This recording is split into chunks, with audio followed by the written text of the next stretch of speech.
There are organizations that never appear in the news. No logo, no spokesperson, no public address.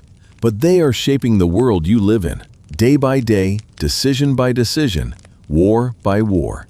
The CIA overthrew 50 foreign governments you never heard about in your textbooks.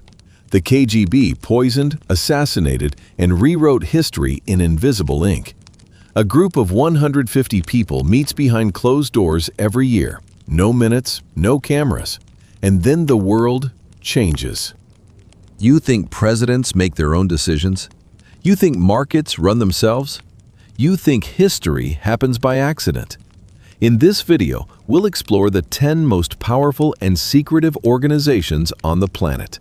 Forces that operate in the shadows, yet leave their mark on every page of modern history. Chapter 1. The CIA, the Central Intelligence Agency. In 1953, the people of Iran woke up to find their country had a new government. No war, no election.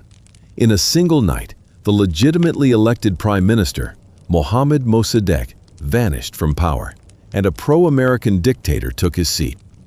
Orchestrating it all behind the scenes, coordinating every bribe, every hired thug, every fabricated newspaper story designed to incite riots, was an organization most Iranians had never heard of at the time, the CIA. That was not the first time, and it certainly was not the last.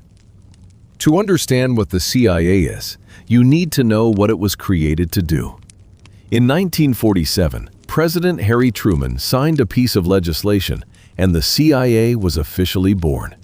But in reality, the agency was the direct successor to the OSS, the Office of Strategic Services, an intelligence force established during World War II to spy, sabotage, and kill enemies across Europe and Asia.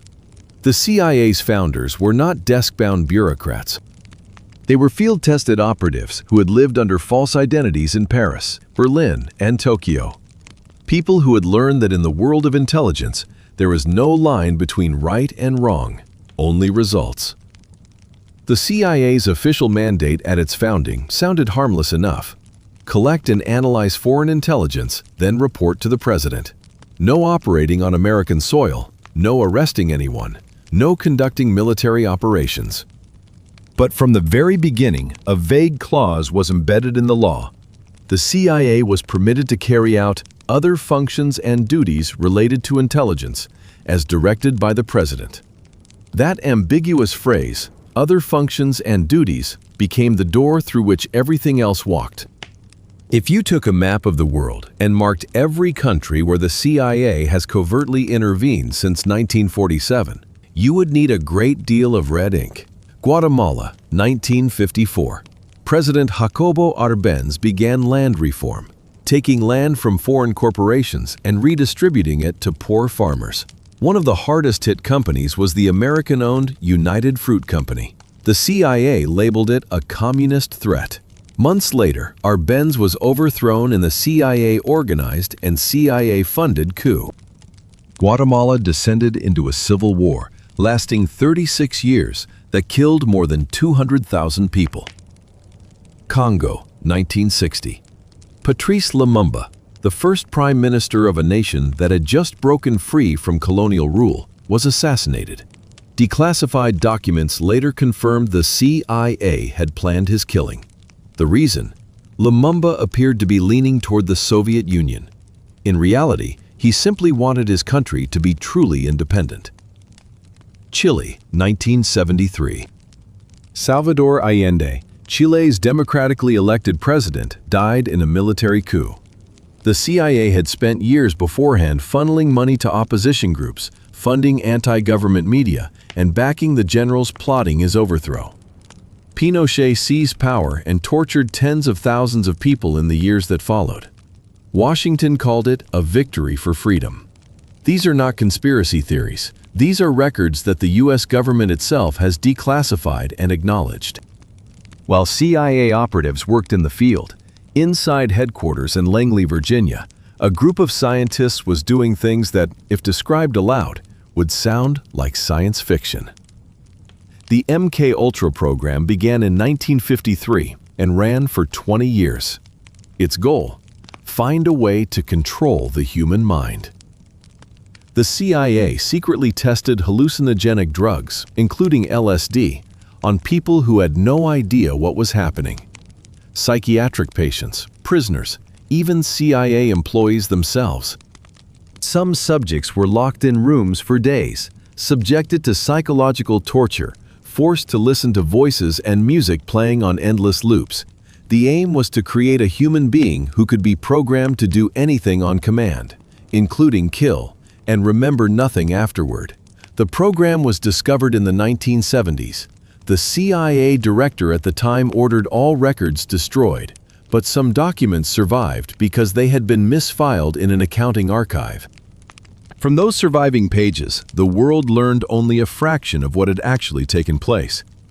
No one went to prison. No one was fired. The program was simply renamed and continued. One of the darkest chapters in CIA history involves its connections to drug trafficking, something that sounds implausible, yet is clearly documented in investigations by the U.S. Congress.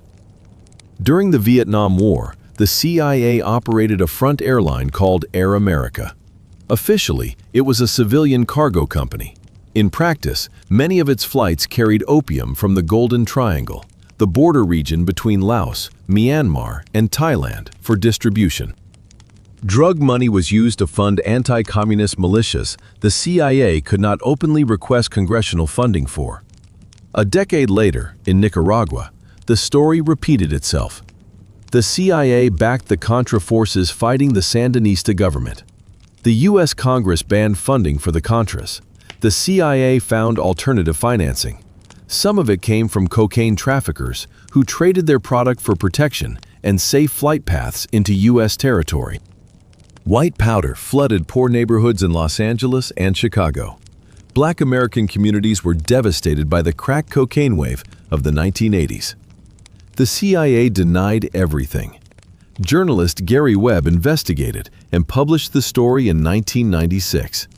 He was attacked by the mainstream press, and his career was destroyed.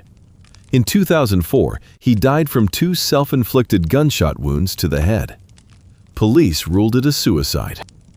If the CIA had previously been required to operate within certain legal boundaries, those boundaries largely disappeared after the terrorist attacks of September 11, 2001.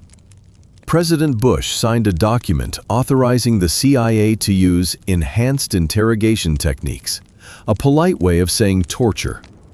Secret detention facilities, known as black sites, were established in Poland, Romania, Thailand, and other locations that have never been fully disclosed. Suspects were abducted off the streets of multiple countries, held without trial, without legal counsel, with no one knowing where they were. Techniques used included repeated waterboarding, confinement in coffin-sized boxes for days at a time, beatings, prolonged sleep deprivation, and methods that a U.S. Senate Intelligence Committee report described as going well beyond what had been approved. That report was 6,700 pages long. Most of it remains blacked out and unpublished. The result of all that torture? The report concluded, no actionable intelligence was obtained beyond what was already known. All of it was futile. But no one was prosecuted for what was done. Many people think of the CIA as a Cold War story. Agents in raincoats, meeting in the dark in Berlin, exchanging secret envelopes. That world is gone. The new world is far more frightening.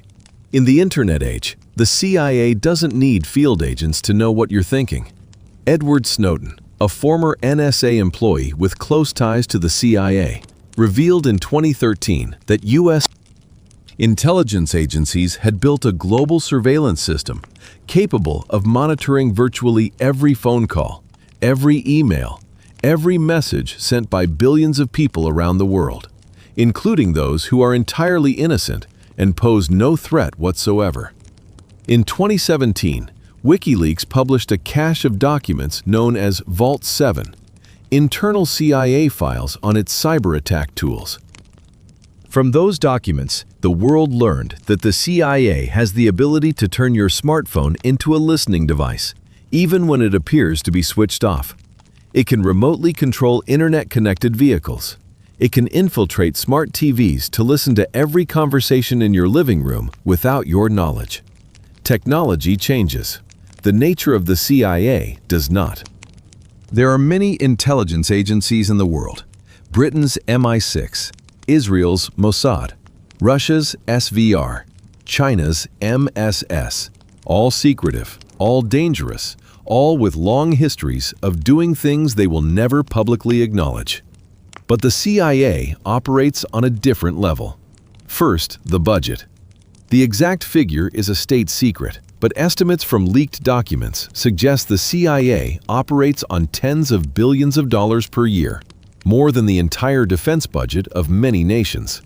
Second, the reach. The CIA maintains a presence in nearly every country on Earth under various covers. Diplomats, journalists, business people, NGO workers. No one knows who is truly working for Langley. Third, and this is the most troubling part, the CIA operates in a legal vacuum that no court can reach. What it does abroad largely does not violate U.S. law because U.S. law does not apply abroad. And the laws of the countries it targets cannot be enforced against the CIA by anyone. It would be unfair to recount only the dark chapters without a fuller accounting. The CIA has also prevented numerous terrorist attacks, dismantled weapons trafficking networks, and helped capture major transnational criminals. During the Cold War, it helped many Eastern European nations preserve the seeds of resistance against Soviet dictatorship. Many CIA operatives gave their lives for ideals they genuinely believed in. But that is one side of the medal. The other side, the coups, the torture, the psychological experiments on innocent people, the alliances with drug lords, the democratic governments overthrown to protect American corporate interests. That side cannot be erased simply by invoking the phrase national security. And perhaps the most sobering thought is not what the CIA has done in the past, but what it is doing right now. In ordinary-looking buildings, in ordinary-looking cities. Things we will only learn about, if we are lucky, 20 years from now, when the files are declassified. Or, perhaps, never. That is organization number 1. Keep watching to discover the remaining 9, each name carrying secrets that the public world will never tell you. Chapter 2. The Bilderberg Group, the conference of those who are never questioned. Imagine a meeting like this. A luxury hotel, completely sealed off, snipers on the rooftop, helicopters circling overhead, police barriers set up kilometers away. Not a single journalist allowed inside. Not a single camera permitted anywhere near the premises. Guests are asked to leave their phones outside the meeting room. Inside, roughly 130 to 150 people sit together for 3 days. They are prime ministers, presidents, finance ministers, chief executives of the largest corporations on the planet, central bank governors, editors-in-chief of the world's most influential newspapers, and scholars considered to be the intellectual architects of the age. What do they talk about? No one knows. No minutes are taken. No joint statement is issued. No press conference is held. When the meeting ends, everyone quietly departs as though nothing has happened. The outside world receives no information beyond a list of attendees, and even that list is sometimes incomplete. This is not a scene from a film. This is the Bilderberg Conference, held every year without fail since 1954, and this is its story. To understand where Bilderberg came from, you need to place yourself in Europe in 1952. World War II had ended less than a decade earlier. Major European cities were still full of rubble. Millions were dead. Millions more were displaced. And more frightening than any of that, at opposite ends of the earth, 2 new superpowers were locked in tense confrontation: the United States and the Soviet Union. Nuclear bombs had already been tested. The Korean War had just ended. An atmosphere of suspicion, division, and hostility hung over everything. Against this backdrop, a Dutchman named Joseph Rettinger, diplomat, political advisor, and according to some sources, intelligence operative, grew alarmed by a trend he saw rising across Europe: anti-Americanism. The European public, having just been helped by America to throw off fascism, was beginning to view the United States as a new empire, arrogant, domineering, and coldly calculating in its self-interest. If this trend went unchecked, the Western alliance would collapse from within, and the Soviet Union would not need to fire a single shot to win the Cold War. Rettinger devised a solution: not a media campaign, not a diplomatic declaration, but a conversation, though not an ordinary one. He wanted to bring the most powerful people from both sides of the Atlantic into the same room, to speak frankly with one another. No cameras, no voters, no political pressure, and find common ground. He persuaded Prince Bernhard of the Netherlands, a man with an extensive network of connections throughout Europe's power circles, to serve as patron. Then they invited Walter Bedell Smith, the CIA director at the time, and later C.D. Jackson, President Eisenhower's advisor on psychological warfare. From the very beginning, the CIA was part of Bilderberg. The first meeting took place in May 1954 at the Hotel de Bilderberg in Oosterbeek, the Netherlands. And from that point on, the hotel's name became the organization's name. 50 people attended, 3 days of closed-door discussions, and one decision: they would meet again. 70 years later, they are still meeting. One of the most mysterious things about Bilderberg is not what they say, but who gets shown into the room. The attendance list is partially published after each conference, and when you read through those names, the first feeling is one of awe. These are not famous people in the way that film stars or athletes are famous. These are people who rarely appear on front pages, yet are the ones who actually run the world from behind the scenes. Consider names like these: Henry Kissinger, who attended Bilderberg from the 1950s onward and was regarded as a Bilderberg man for decades. Bill Clinton attended in 1991 before he ran for president and won in 1992. Tony Blair, before becoming British Prime Minister, had also sat in that room. Angela Merkel attended, Emmanuel Macron attended, and just a few years later, from a figure who was virtually unknown in French politics, he became president. These could all be coincidences.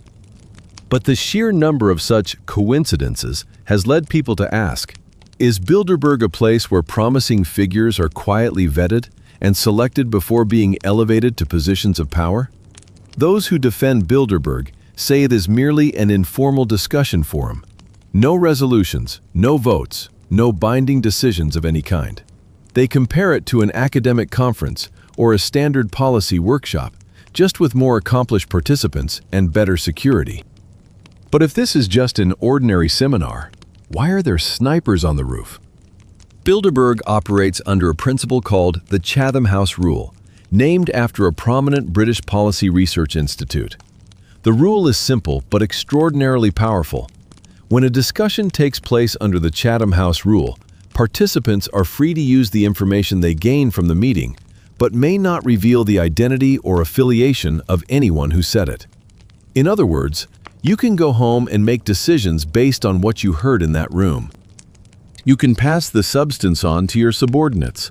You can even allow it to shape the policies you implement as a minister or chief executive. But you cannot tell anyone that Person X said thing Y at the Bilderberg meeting in year Z. The result is that information flows out of the meeting room and into the world through hundreds of different channels. Through policy decisions, through newspaper editorials, through official statements, but can never be traced back to its source. You will never know which idea originated in the Bilderberg meeting room and which was independently produced by the person carrying it out. This is a perfect design if your goal is to exercise influence without leaving a trace.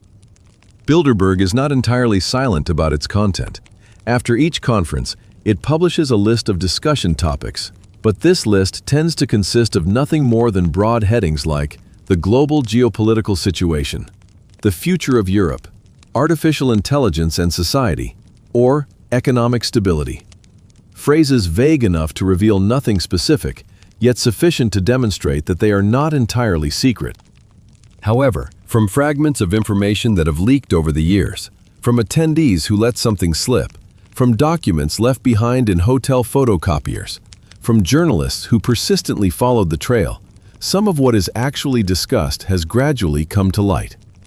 In 1955, one of the central topics was the creation of a common European market, something that within a few years became the European Economic Community, the forerunner of today's European Union. The idea of the euro, a single currency for Europe, is also said to have been discussed at Bilderberg many years before it became official policy. In 1973, Bilderberg met in May. A few months later, the oil crisis erupted as OPEC nations cut production, and the price of oil quadrupled. A former U.S. State Department official later revealed that at that year's Bilderberg meeting, there had been discussion about the possibility of a sudden spike in oil prices and its geopolitical consequences. He did not say outright that Bilderberg had caused the oil crisis.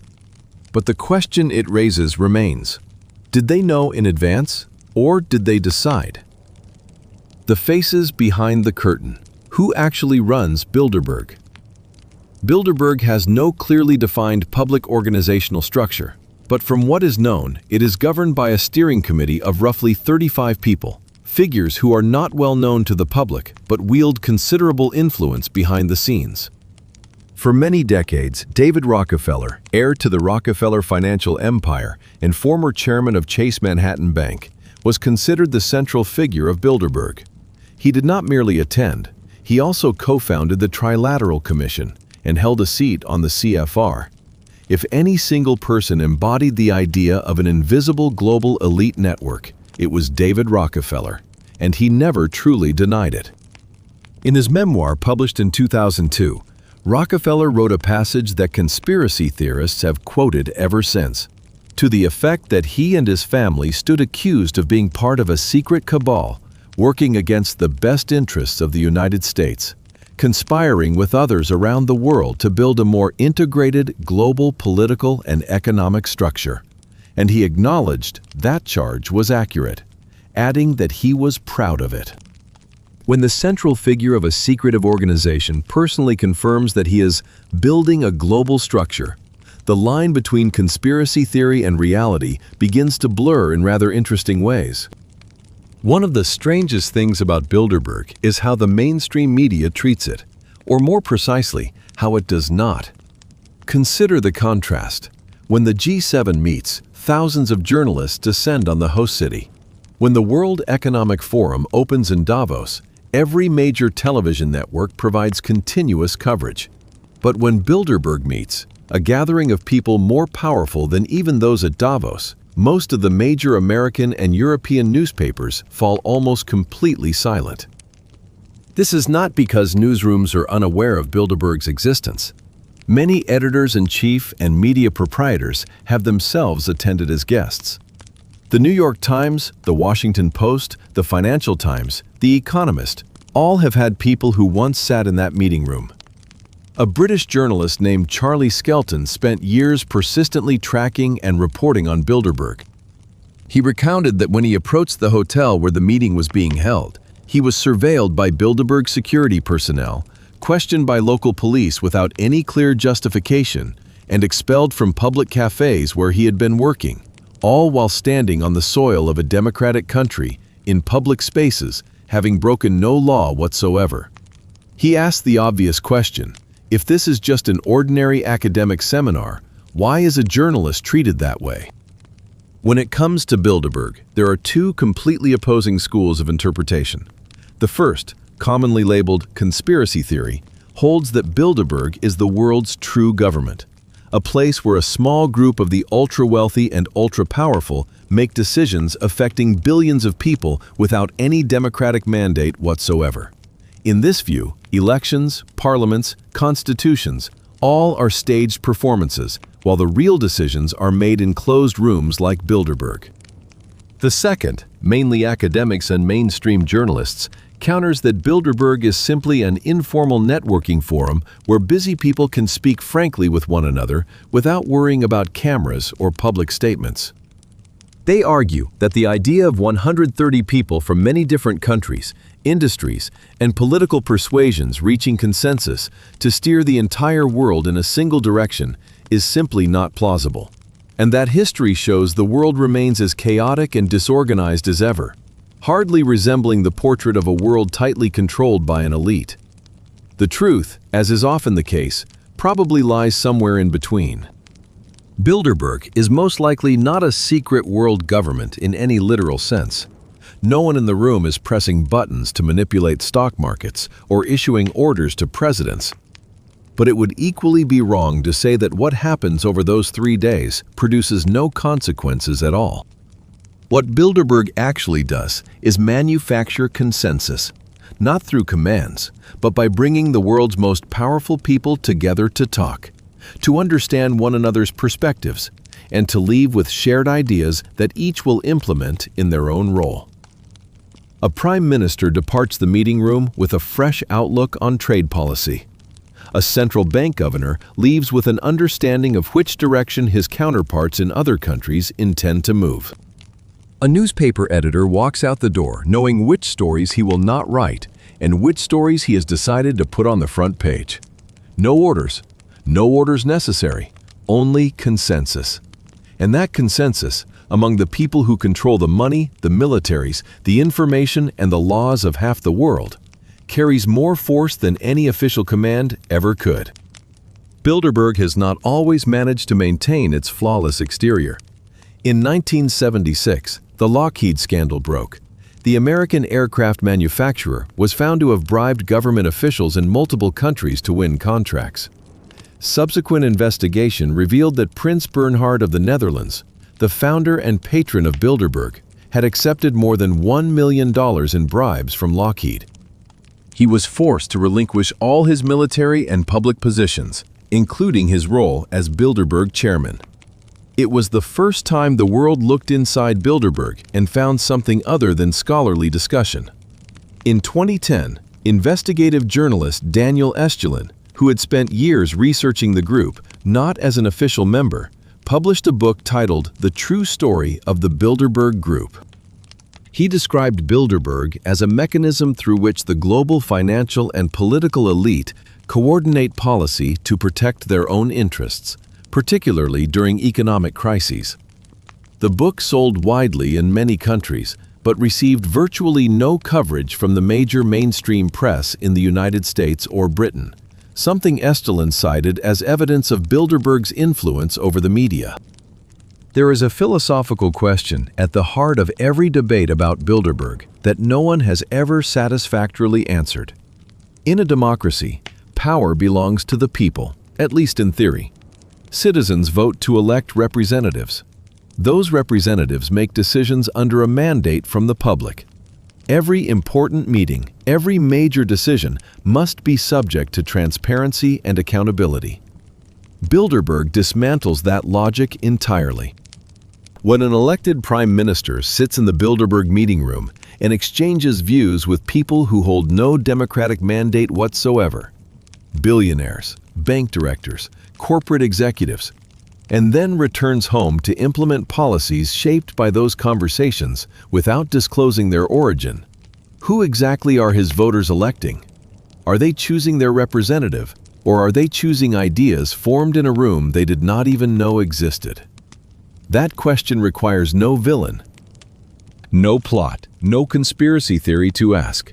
It is simply the natural consequence of a group of powerful people meeting behind closed doors and influencing one another's thinking without any public oversight.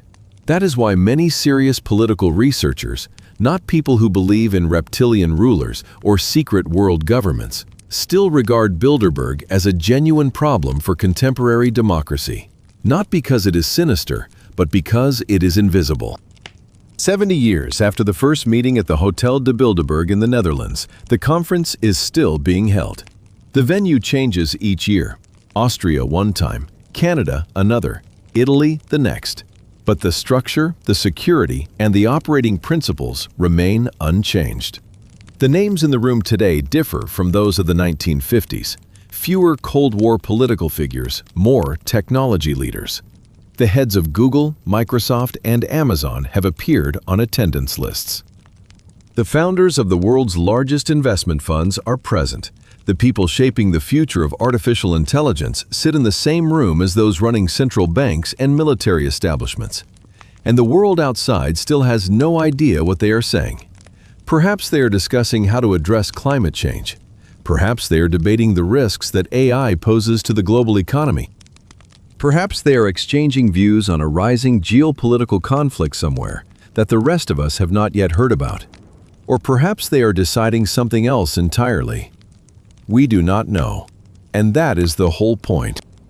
In a world where any piece of information can be found with a few keystrokes, in an age when world leaders post photos of their breakfast on social media, there still exists a room you cannot see into, with conversations you will never hear, between people more powerful than anyone you have ever voted for.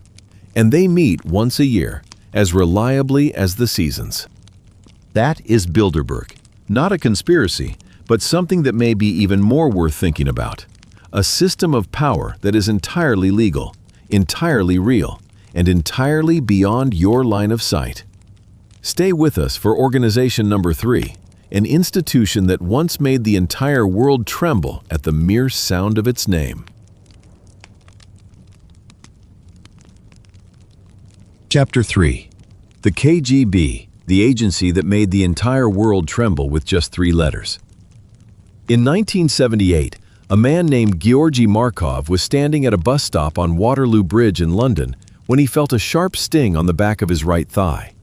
He turned around and saw a stranger bending down to pick an umbrella up off the ground, apologizing in a foreign accent before walking quickly away. Markov didn't think much of it. He boarded the bus, went to work, and continued his day as normal. 3 days later, he was dead.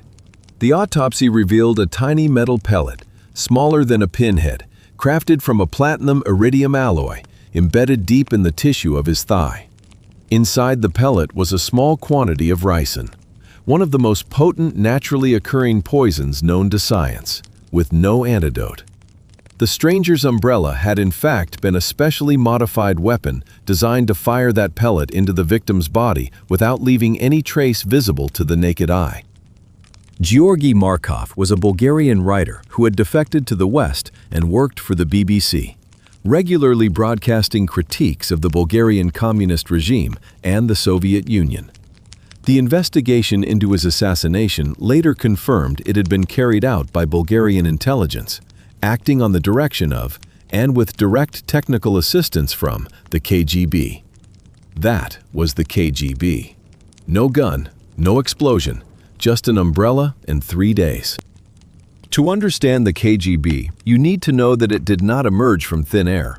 It was the product of a tradition more than a century long, in which the Russian state used secret police to control its people and eliminate its enemies.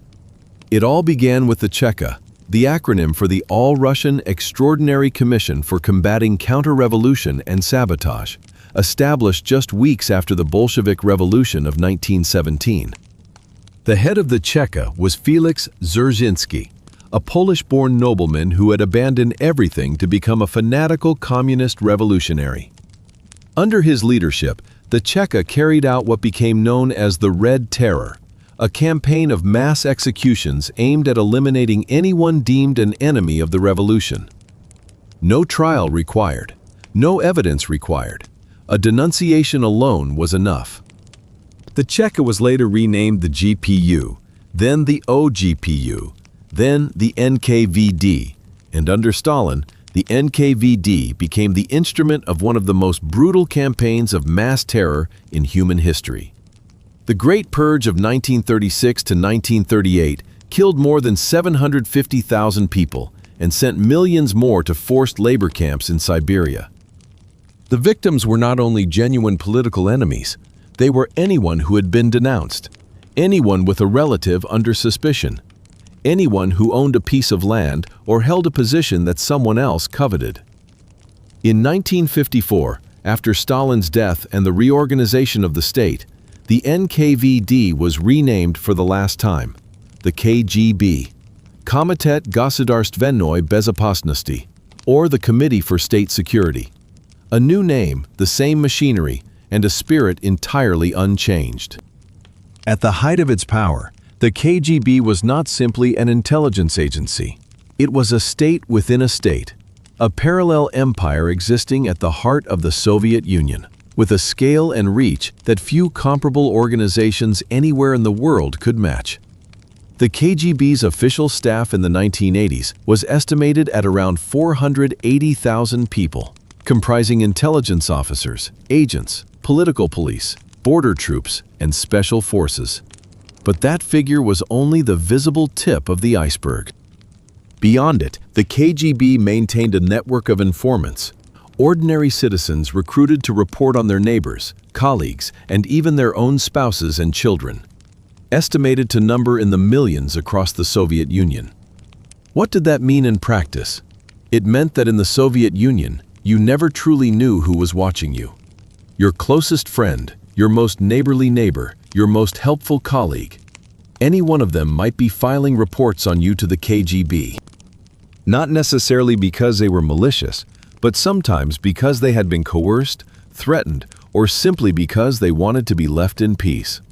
That atmosphere of suspicion and fear was precisely the product the KGB intended to create. Because a society in which people do not trust one another is a society incapable of organizing any form of resistance. If the CIA was known for covert overthrows, the KGB was regarded as the supreme master of human intelligence. What is called HUMINT, intelligence derived from people.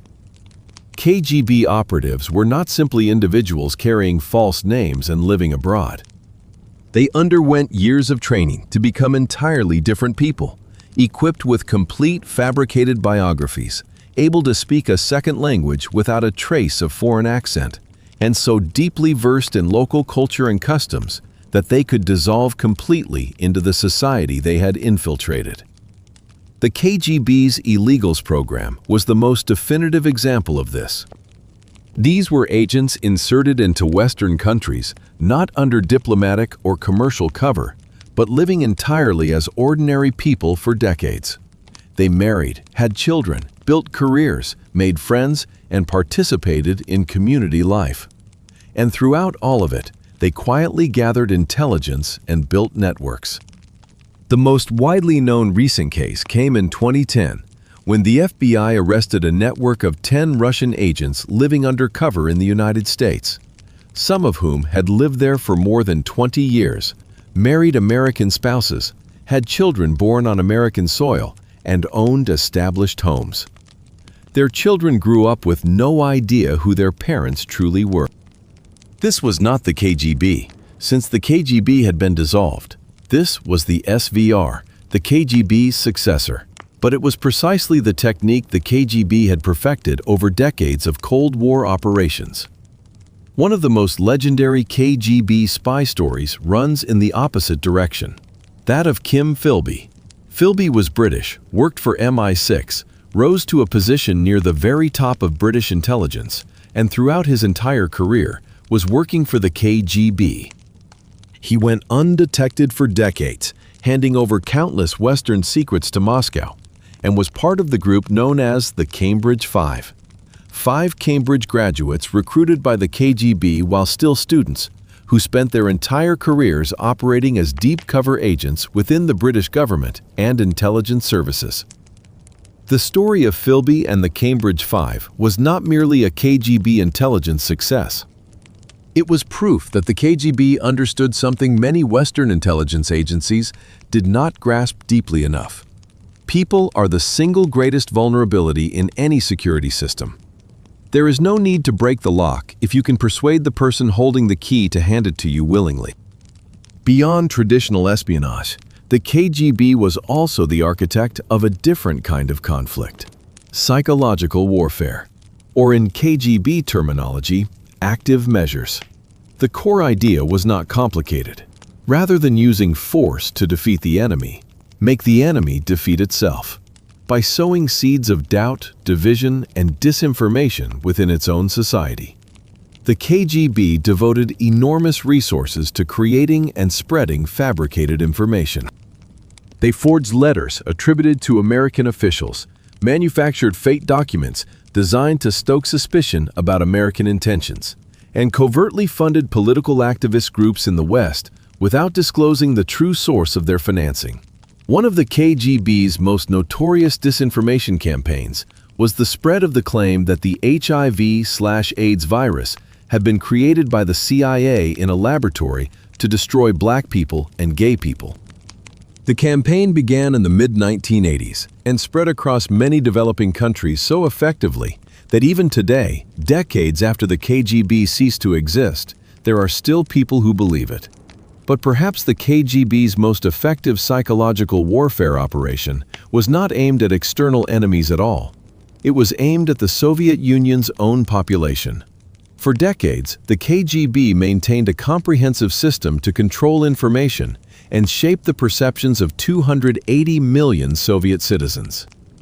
The press was censored, books were banned, music, film, and art all passed through filters, and anyone who distributed unauthorized information, even something as small as printing a dissident poem and sharing it with friends, could be arrested, imprisoned, or declared mentally ill and committed to a psychiatric institution. The psychiatric institution was a particularly refined instrument of the KGB. Its logic was simple to the point of being chilling. If the Soviet Union was the workers' paradise the state proclaimed it to be, then only a madman would oppose it. Therefore, dissidents were not treated as criminals, they were treated as patients. They were treated with drugs that caused neurological damage, held in conditions worse than prison, and detained indefinitely without any specific sentence. This was a form of punishment more cruel than imprisonment, because it did not merely destroy the body, it denied the victim the very sanity of their own mind. The KGB's assassinations and accidents. The KGB had no qualms about killing. That had been established since the days of the Cheka and never changed. But what set the KGB apart was not its willingness to kill, it was the sophistication with which it carried out killings and its capacity to cover its tracks afterward. The KGB had a dedicated unit known as Mokroye Delo, Russian for wet work, a euphemism for bloodshed. This unit was responsible for eliminating targets that Moscow wanted removed without leaving evidence behind.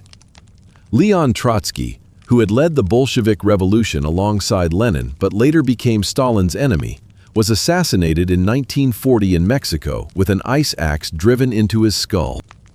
The killer was Ramon Mercader, an NKVD agent who had spent years getting close to Trotsky and earning his trust before striking. Mercader was arrested and served 20 years in a Mexican prison. Upon his release, he traveled to the Soviet Union and was awarded the title of Hero of the Soviet Union.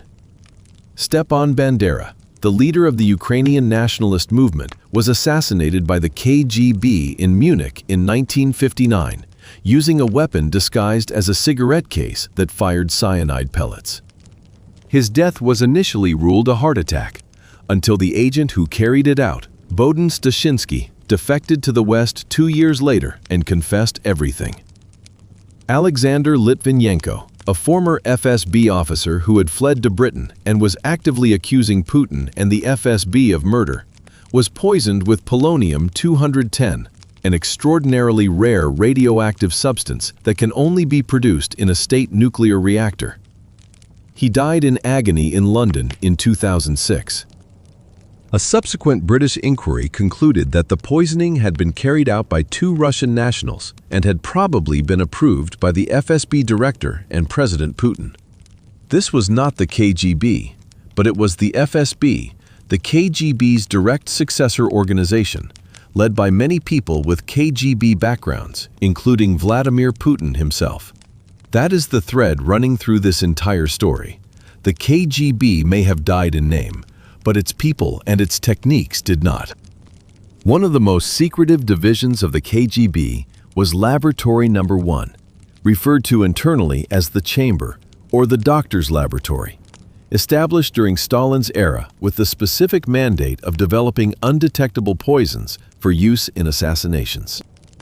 The scientists working in this laboratory researched and developed various substances with very particular properties. They had to cause death that resembled natural illness, leave no trace in standard toxicological testing, and act slowly enough that the person administering them would be well clear of the scene before the victim collapsed. The experiments were not conducted on mice or rabbits. They were conducted on human beings, prisoners, political detainees, people deemed enemies of the state who were brought to laboratory number 1 without any idea of what awaited them there. When a test was complete, no one walked out alive. Information about this laboratory only became widely known after the collapse of the Soviet Union, through the testimony of people who had worked there. One of them, Pavel Sudoplatov, wrote a memoir describing in detail how the poisons were tested and how they were subsequently used in actual assassinations. He had participated in many of them himself, and he wrote about them with the calm detachment of someone recounting an ordinary day at the office. That is one of the most disturbing things about the KGB. Not the brutality itself, but the normalization of that brutality in the minds of those who carried it out. In 1982, Yuri Andropov became General Secretary of the Communist Party of the Soviet Union, the country's supreme leader. What made this remarkable was that he had previously served as chairman of the KGB for 15 years, from 1967 to 1982. It was the first time in Soviet history that the head of the secret police had risen to the very top of power. Andropov was intelligent, subtle, and understood the mechanisms of Soviet state power better than anyone else alive, because he had spent his entire career studying and exploiting them. Under his leadership, the KGB expanded not only in size but in strategic thinking. It was no longer merely an instrument of domestic repression and foreign espionage. It became a center of strategic analysis, where the sharpest minds in the Soviet Union were assembled to think about the future. Andropov's rise to supreme leadership was not merely a personal advancement.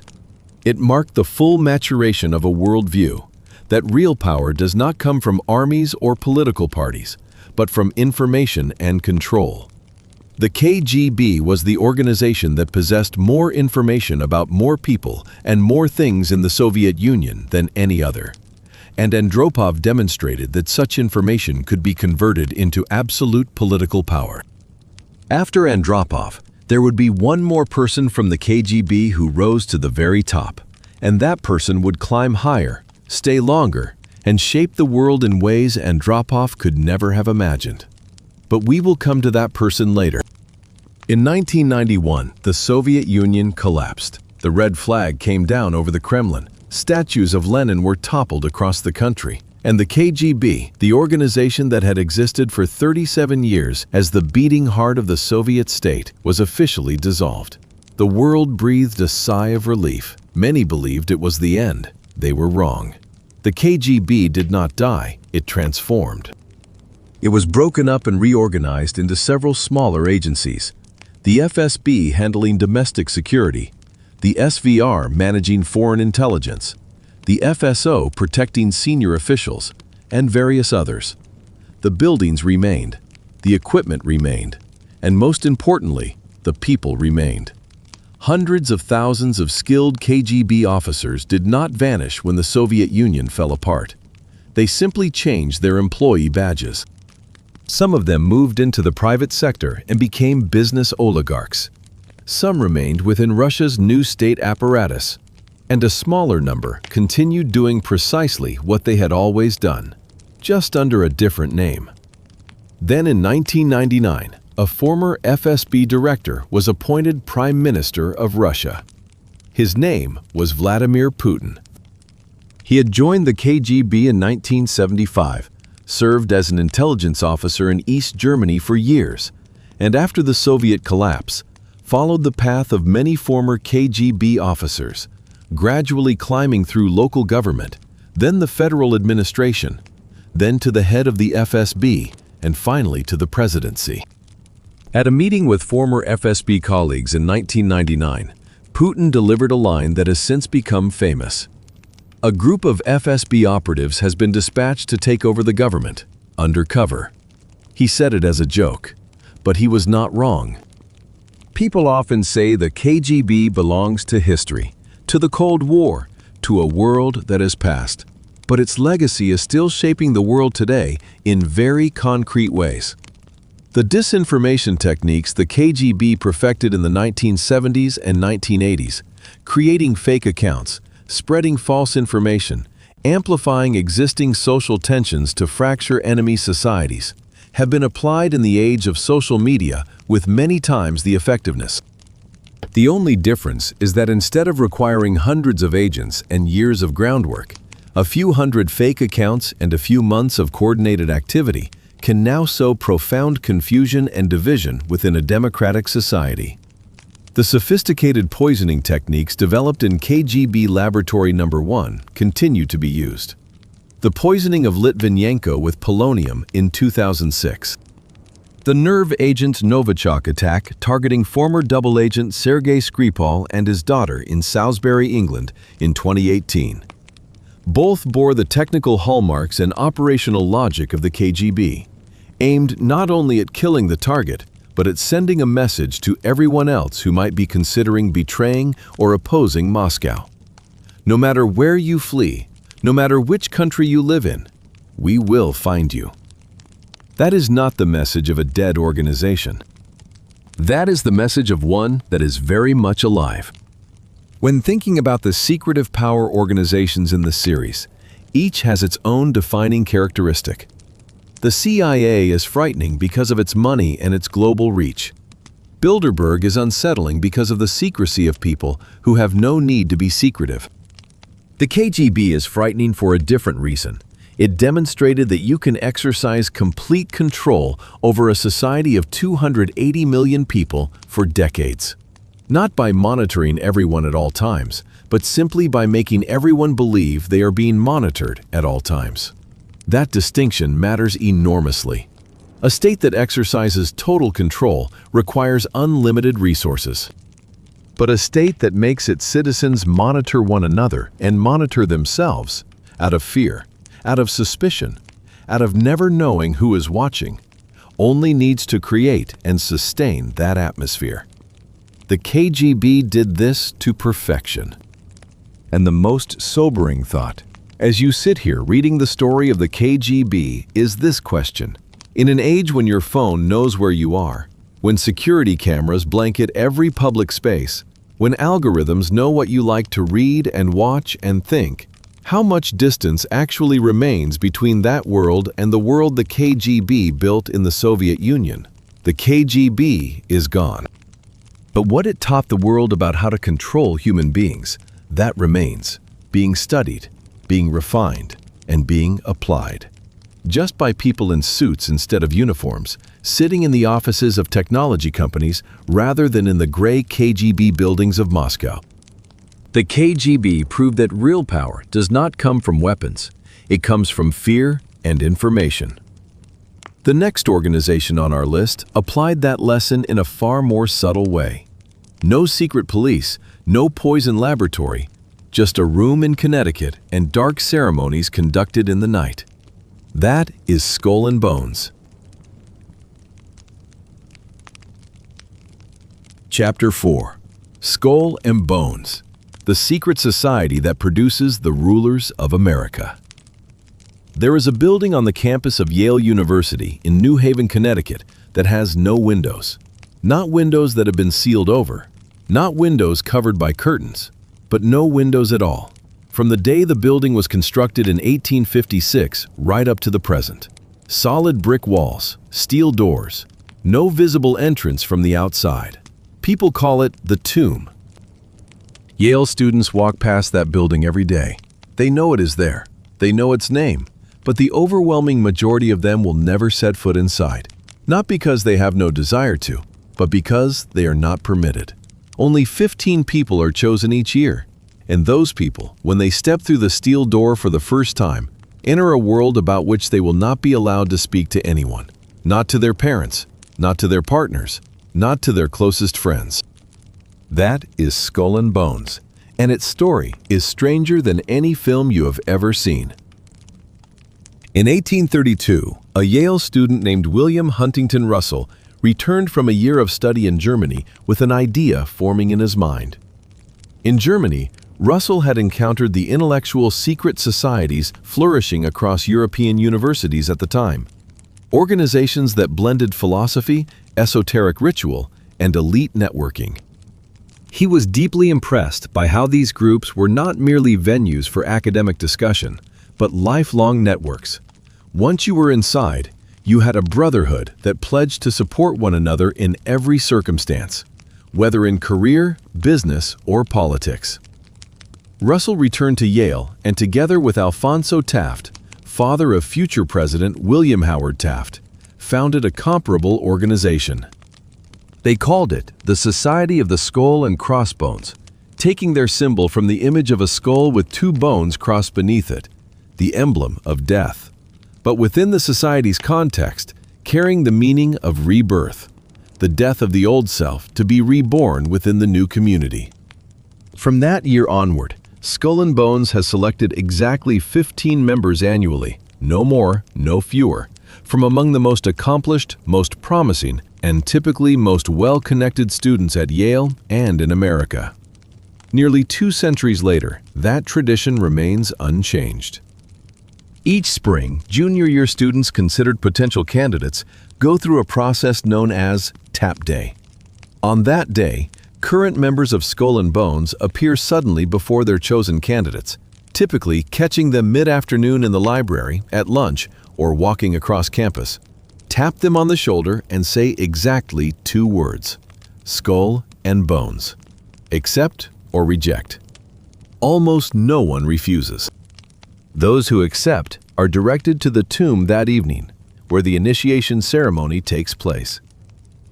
The specific contents of the ceremony are held in absolute secrecy, but over the years, through fragmented descriptions from participants who later let things slip, certain details have been pieced together. The initiate lies in a coffin. This is not a metaphor. It is a real coffin, and the initiate lies inside it while existing members perform the ritual around them.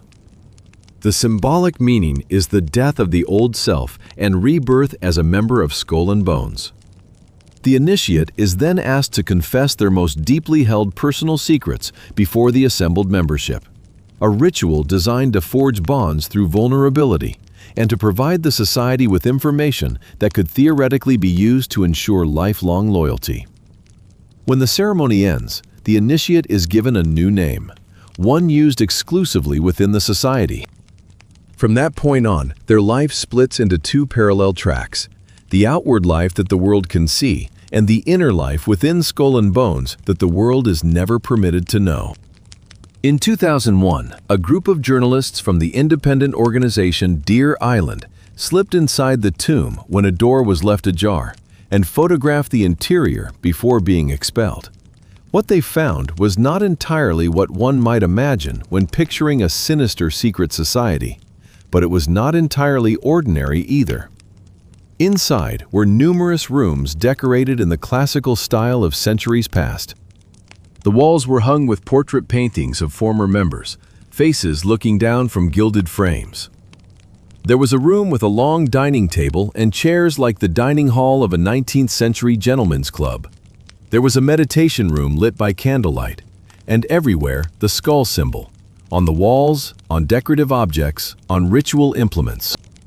The most striking thing the journalists noted was the feeling of the place, not like a student club, but like somewhere carefully designed to convey a sense of tradition, power, and continuity across centuries.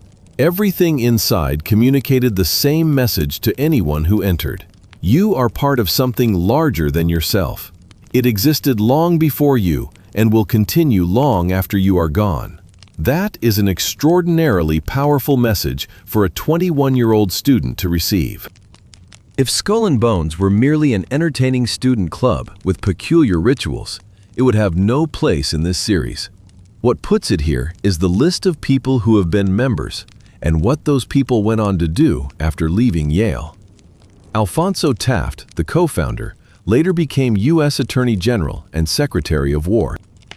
His son, William Howard Taft, became the 27th President of the United States and subsequently Chief Justice of the Supreme Court, the only person in American history to have held both the highest office in the executive branch and the highest office in the judicial branch. Henry Stimson, a Skull and Bones member, served as Secretary of War under 4 different presidents, including Franklin Roosevelt and Harry Truman. It was Stimson who personally oversaw the Manhattan Project, the program to develop the atomic bomb, and who advised Truman on the decision to drop the bombs on Hiroshima and Nagasaki. W. Averell Harriman, a Skull and Bones member, was the most influential diplomat and statesman in 20th century America, serving as ambassador to the Soviet Union during World War II, governor of New York, and chief negotiator of numerous important international agreements. McGeorge Bundy, a Skull and Bones member, served as National Security Advisor under both Presidents Kennedy and Johnson, the man behind many of the most consequential American foreign policy decisions of the 1960s, including the escalation of the Vietnam War. George H.W. Bush, the 41st President of the United States, former Director of the CIA, former Vice President, was a member of Skull and Bones. His son, George W. Bush, the 43rd President of the United States, was also a member of Skull and Bones. John Kerry, Senator, presidential candidate in 2004, and later Secretary of State under Obama, was a member of Skull and Bones. And the strangest detail of the 2004 presidential election, both of the major candidates, George W. Bush and John Kerry, were members of Skull and Bones. When a journalist asked Kerry about this in the television interview, Kerry smiled and said, "That is so secret, I couldn't possibly talk about it." That is not the answer of someone who takes lightly the oath of secrecy he has sworn to keep. The Bones Network: How the Society Functions in Practice. Skull and Bones does not operate by holding closed meetings and issuing commands like a secret committee. It works in a far more subtle way, through a network of trust and mutual support built during student years and sustained for the rest of a lifetime. Think of it this way. When you share your deepest secrets with someone in a ceremony, when you go through experiences with someone that only the two of you know about, when you keep a secret in common with someone for decades, that relationship is categorically different from an ordinary relationship between colleagues or classmates.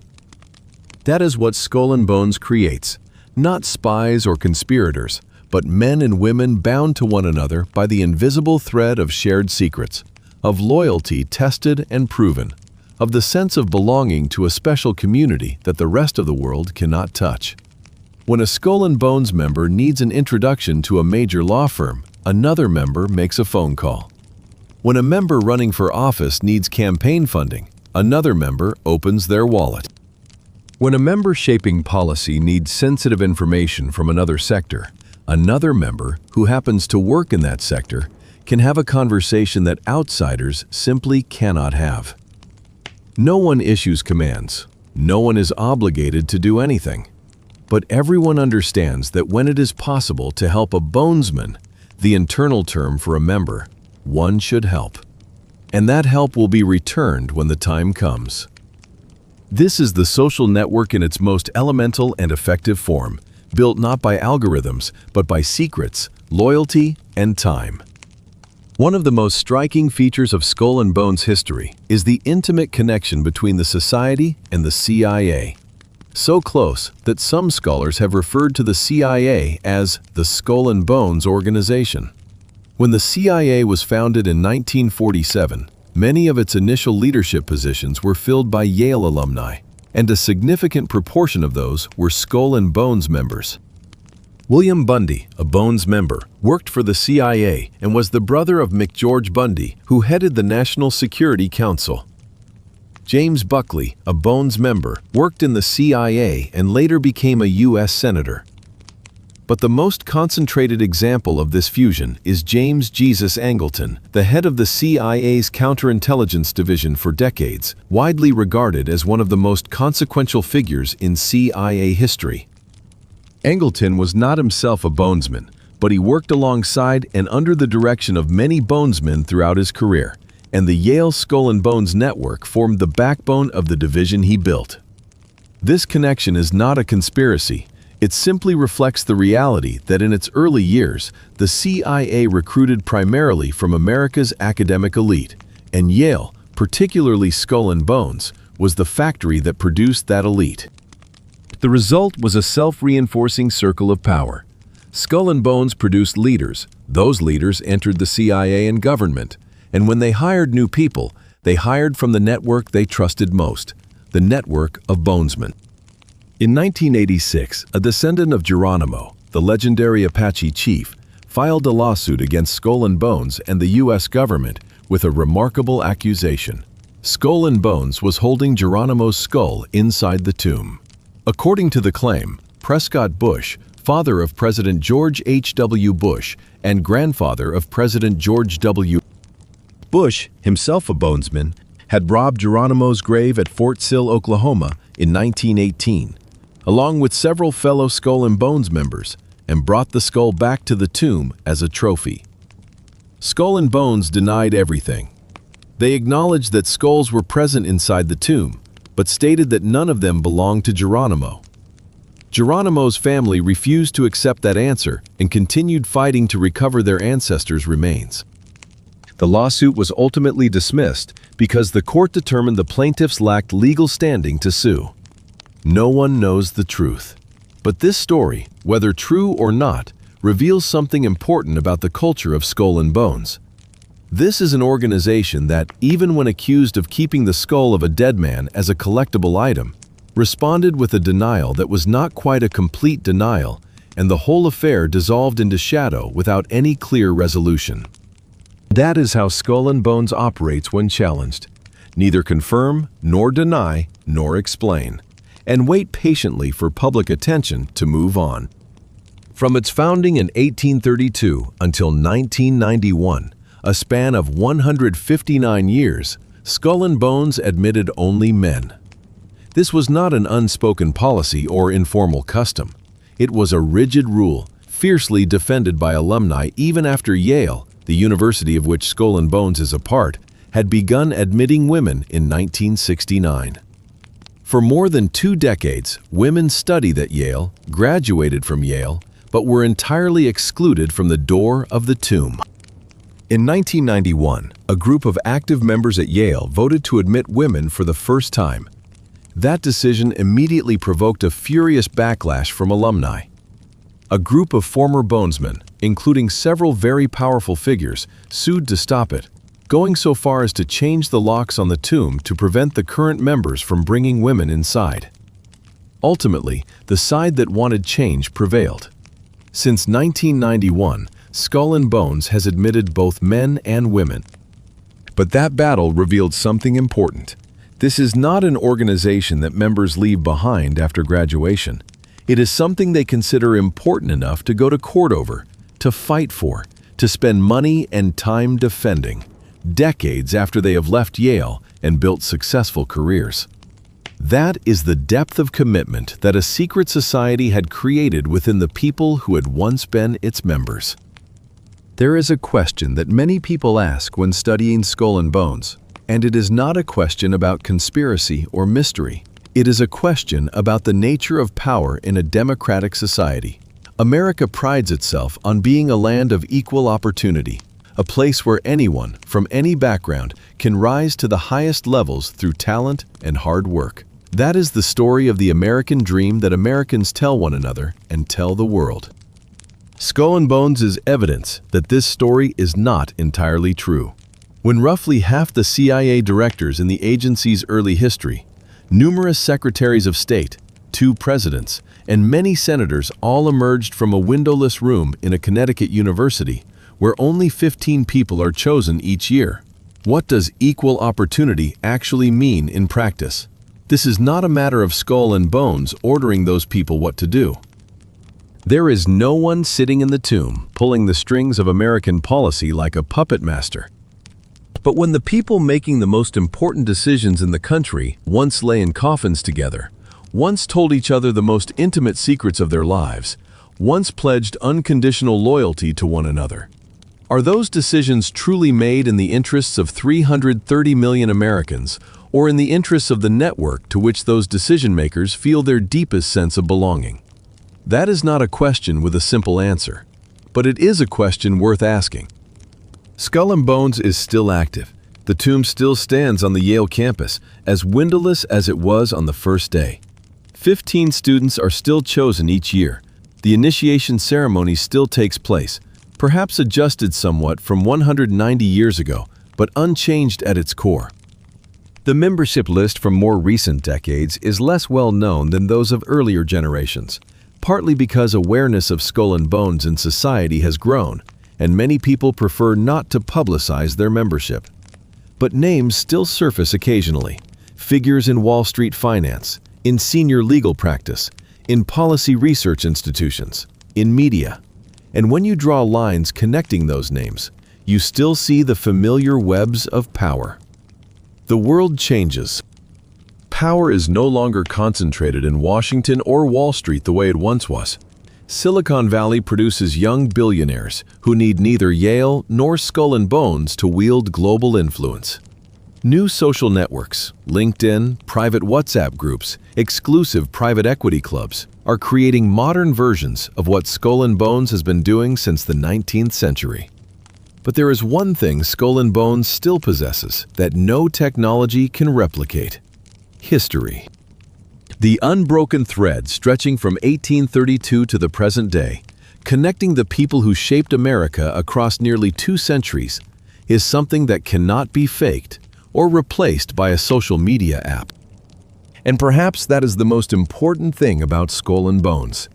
Not the specific secrets held inside the tomb, not the strange rituals involving coffins and skulls, but what it represents. Living proof that in every society, no matter how democratic, no matter how equal in its ideals, there will always exist rooms that not everyone may enter, conversations that not everyone may hear, networks that not everyone may join. And the people in that room, even without plotting or conspiring, still hold an advantage over those outside, simply because they know one another, trust one another, and are willing to help one another in ways that the world beyond cannot see. In 2004, during a televised debate between George W. Bush and John Kerry, 2 presidential candidates, 2 bonesmen, an audience member asked both men about their Skull and Bones membership.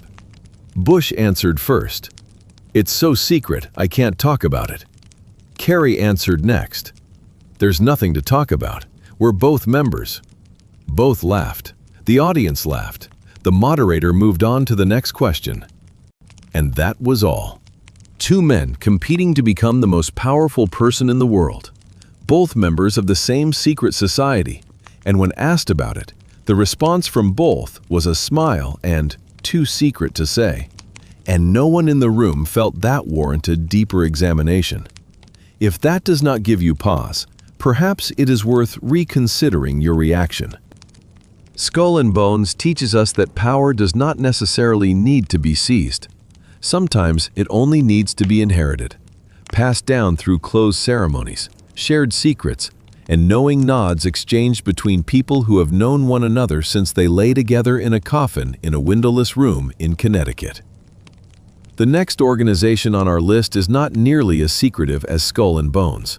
On the contrary, it preaches very loudly about faith and goodness.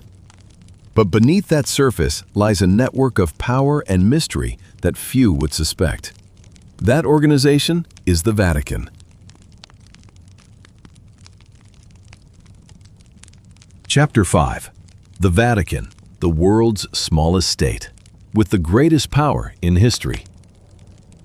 Imagine a country like this. Its entire territory is the size of a city park, 44 hectares, smaller than a standard golf course.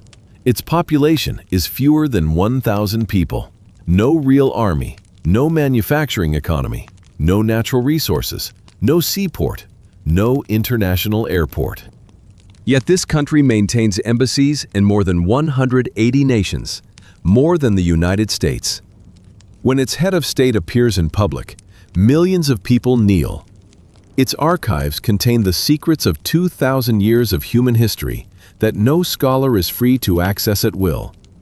Its financial assets, real estate, stocks, gold, works of art. No one knows the precise figure, including many people inside. And when its head of state speaks on a political matter, billions of people around the world listen. That is the Vatican. And its story begins not with 44 hectares of land in Rome, but with a carpenter in Galilee 2,000 years ago, and with what his successors built upon that foundation across 20 centuries. The Catholic Church did not begin with power, it began with persecution. For the first 3 centuries, followers of Christianity within the Roman Empire were a despised minority, sometimes arrested, sometimes killed.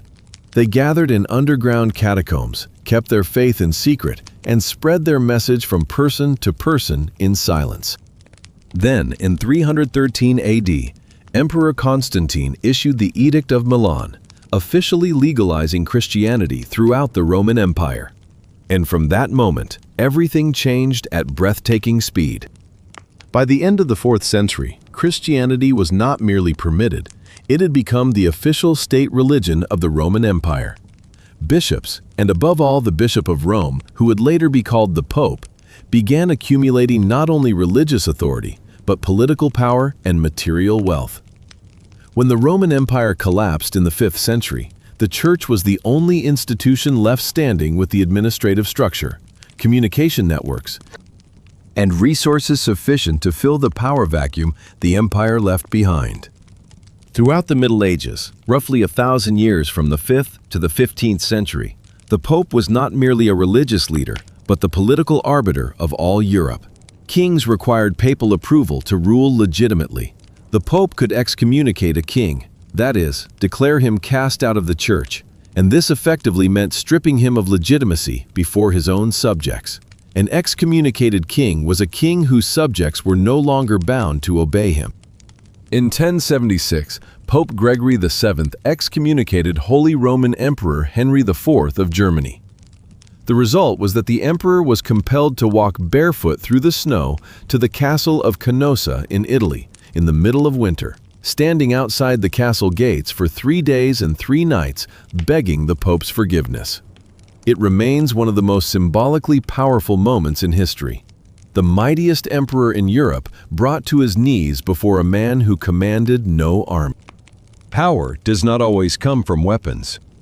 Over 2,000 years of accumulation, the Vatican has become one of the wealthiest organizations on earth.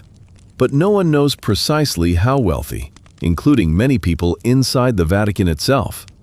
That is not an accident. The Vatican's financial structure was designed across many centuries in ways that maximize opacity. Assets are dispersed across dozens of different organizations, recorded under different accounting methods, and managed by different departments, none of which has a complete picture of the whole. The most visible part is real estate. The Vatican owns property in Rome, throughout Italy, and across the world, with an estimated value ranging from several billion to tens of billions of dollars. In Rome alone, the Vatican owns hundreds of buildings, apartments, offices, hotels, many of which are rented below market rates to people with connections to the Church, creating a sprawling web of favors and dependencies across the city. The less visible part is the investment portfolio. The Vatican invests in equities, bonds, and investment funds through various channels. For decades, the Vatican held investments in industries that Catholic teaching might consider ethically questionable, including a period during which it held shares in a company producing contraceptives, which the Vatican officially condemns. But this was not known until the press discovered it. The Vatican Bank. The Institute for the Works of Religion, or IOR, is one of the most secretive financial institutions in the world. Founded in 1942, the IOR operates as a genuine bank with accounts and transactions, but is subject to the oversight of no national financial authority because the Vatican is a sovereign state. For decades, this made the IOR an attractive vehicle for anyone wishing to move money without leaving a trace. In 1982, a man named Roberto Calvi was found hanging beneath Blackfriars Bridge in London. His pockets were stuffed with bricks. His bank accounts were empty. Calvi was known as God's banker. He was the chairman of Banco Ambrosiano, at the time Italy's largest private bank, and had intimate financial ties to the Vatican's IOR. Banco Ambrosiano had collapsed with a staggering debt of more than $1 billion, most of which had disappeared through shell accounts in tax havens that the IOR had guaranteed. Calvi's death was initially ruled a suicide, but after years of investigation, that conclusion was overturned. This was murder. Who killed him and why remains unanswered more than 40 years later. Some investigators believe he knew too much about how money had been moved through the IOR and into the hands of organizations the Vatican did not wish to be publicly associated with, including entities connected to the mafia and far-right political groups in Latin America. The IOR subsequently agreed to pay $244 million in compensation to Banco Ambrosiano's creditors, but admitted no wrongdoing, and no Vatican official was ever prosecuted for anything related to the affair. That is the privilege of a sovereign state. When you are your own country, the laws of other nations do not easily reach you.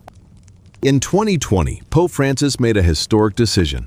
He officially renamed the Vatican Secret Archives, known in Latin as the Archivum Secretum Apostolicum Vaticanum, to the Vatican Apostolic Archive, explaining at the same time that the word secret in classical Latin simply meant private and carried no conspiratorial connotation.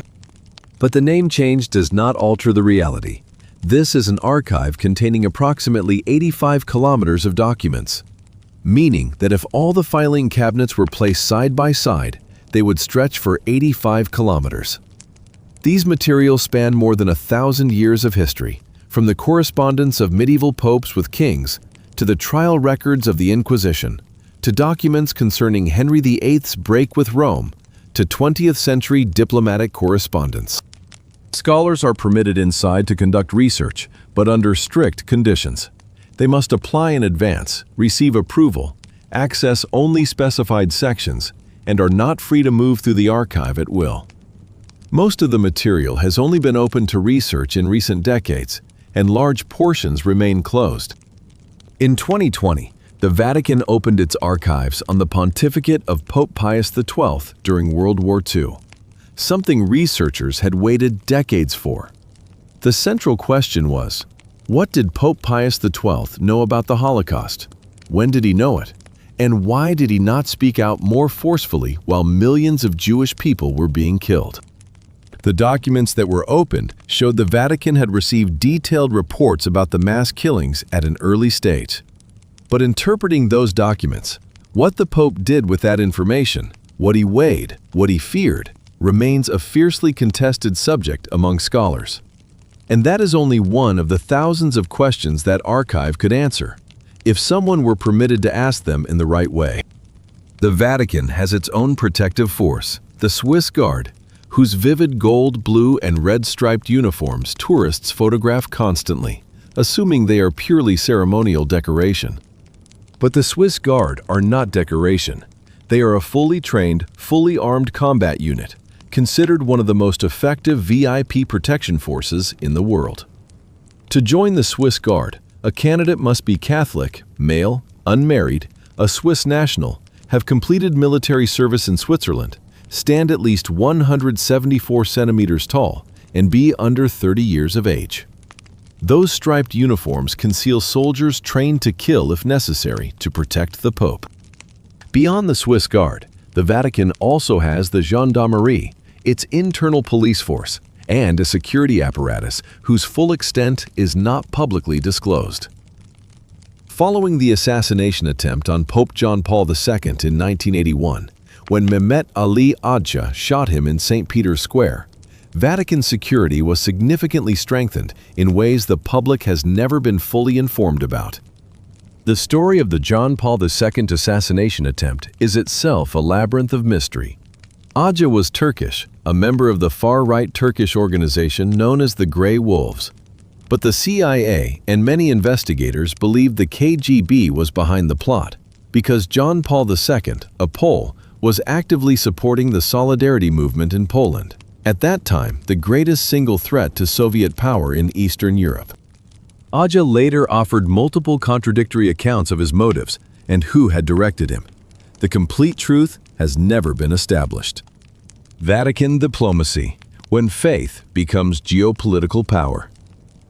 One of the least understood aspects of the Vatican is its diplomatic apparatus. One of the oldest, most sophisticated, and most effective diplomatic machines in history. The Vatican maintains formal diplomatic relations with more than 180 countries, sustaining embassies in most major capitals and deploying ambassadors, known as apostolic nuncios, who are received by host governments with full diplomatic ceremony. In many countries, the apostolic nuncio holds the top position in diplomatic precedence, ranked above the ambassadors of major powers, according to established international protocol. The advantage of Vatican diplomacy lies in its neutrality and continuity. While national governments change every 4 years through elections, the Vatican has persisted continuously across centuries. A skilled apostolic nuncio can build relationships of genuine trust with a country's leadership over decades, something no ambassador from any democratic government can achieve, given how frequently they are replaced. This allows the Vatican to serve as a mediator in conflicts where neither side wishes to speak directly with the other, yet neither wants the situation to escalate. In 2014, the Vatican played a pivotal role in normalizing relations between the United States and Cuba after more than half a century of hostility, facilitating secret negotiations that neither Washington nor Havana was willing to acknowledge publicly until the agreement was already done. That is just one example that became known. How many other secret negotiations? How many agreements brokered in silence within quiet rooms in Rome? No one knows the full extent of it. The story of the Vatican cannot be told without acknowledging the Inquisition, one of the darkest chapters in the history of any organization that has ever existed. The Inquisition began in the 12th century as a church mechanism for dealing with people believed to hold views contrary to Catholic doctrine. Over time, it became a specialized judicial apparatus with the authority to arrest, interrogate, torture, and condemn. The figures for how many people died at the hands of the Inquisition are a matter of historical debate. Estimates range widely depending on methodology and definition. But what cannot be debated is that thousands of people were burned alive, tortured, stripped of their property, and had their lives destroyed for offenses such as believing something different from what the church prescribed, or simply being denounced by a neighbor with a personal motive. Galileo Galilei was tried by the Inquisition in 1633 for daring to assert that the Earth orbits the Sun, something modern science regards as self-evident. He was forced to publicly recant his belief and was placed under house arrest until his death. The Vatican formally apologized for the Galileo affair in 1992, that is to say, 359 years after putting him on trial. The Inquisition no longer exists in its original form, but its institutional successor, the Dicastery for the Doctrine of the Faith, remains embedded in the Vatican structure today, with the official mandate of protecting the purity of Catholic teaching. For many decades, this body was led by Cardinal Joseph Ratzinger, who subsequently became Pope Benedict XVI. In recent decades, nothing has shaken the Vatican's credibility more than the sexual abuse crisis, as thousands of cases of priests abusing children came to light across dozens of countries. And evidence mounted that these were not isolated bad actors, but a systematic pattern, systematically concealed by the Church's own machinery. The pattern of concealment followed a remarkably consistent template. When a priest was reported for abuse, he was not reported to the police, but transferred to a different diocese, typically with no warning to the new community about his history. In the new location, the cycle repeated. Victims and their families were pressured into silence, sometimes through spiritual counsel, sometimes through financial settlements accompanied by confidentiality clauses. In Boston, the Boston Globe investigation of 2002, later made into the Oscar-winning film Spotlight, uncovered more than 70 priests who had committed abuse and been systematically shielded by the archdiocese over decades. In Ireland, a government commission of inquiry concluded that bishops had systematically and persistently prioritized the reputation of the church over the safety of children. In Germany, Australia, Chile, Poland, France, the story repeated itself with different details, but a pattern so consistent as to be chilling. What makes this story relevant to our subject is not only the cruelty of the abuse itself, but the machinery of concealment. The Vatican possesses its own legal system, canon law, which is not the law of any nation. For decades, this created a legal space in which perpetrators could shelter. Crimes were committed on the soil of one country by a person holding a special status within an institution not fully subject to that country's laws, and when discovered, that person was transferred to another country. That is the power of being a sovereign state with a global network. No account of the Vatican is complete without Opus Dei, the Catholic organization often called the Pope's Hammer or the Holy Mafia. Opus Dei was founded in 1928 in Spain by José María Escrivá, a young priest who believed that holiness was not the exclusive province of clergy, but could and should be practiced by ordinary people in everyday life. Business people, lawyers, politicians, academics. That idea sounds harmless enough, but the way Opus Dei implemented it produced an organization with characteristics closer to a secret society than an openly public religious body.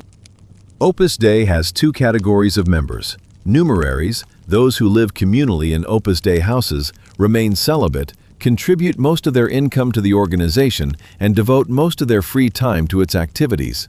And less committed members, who live ordinary lives on the outside. But even ordinary members commit to strict devotional practices and to absolute loyalty to the organization. Opus Dei is present in governments and business circles across many countries, particularly in Spain, Latin America, and the United States.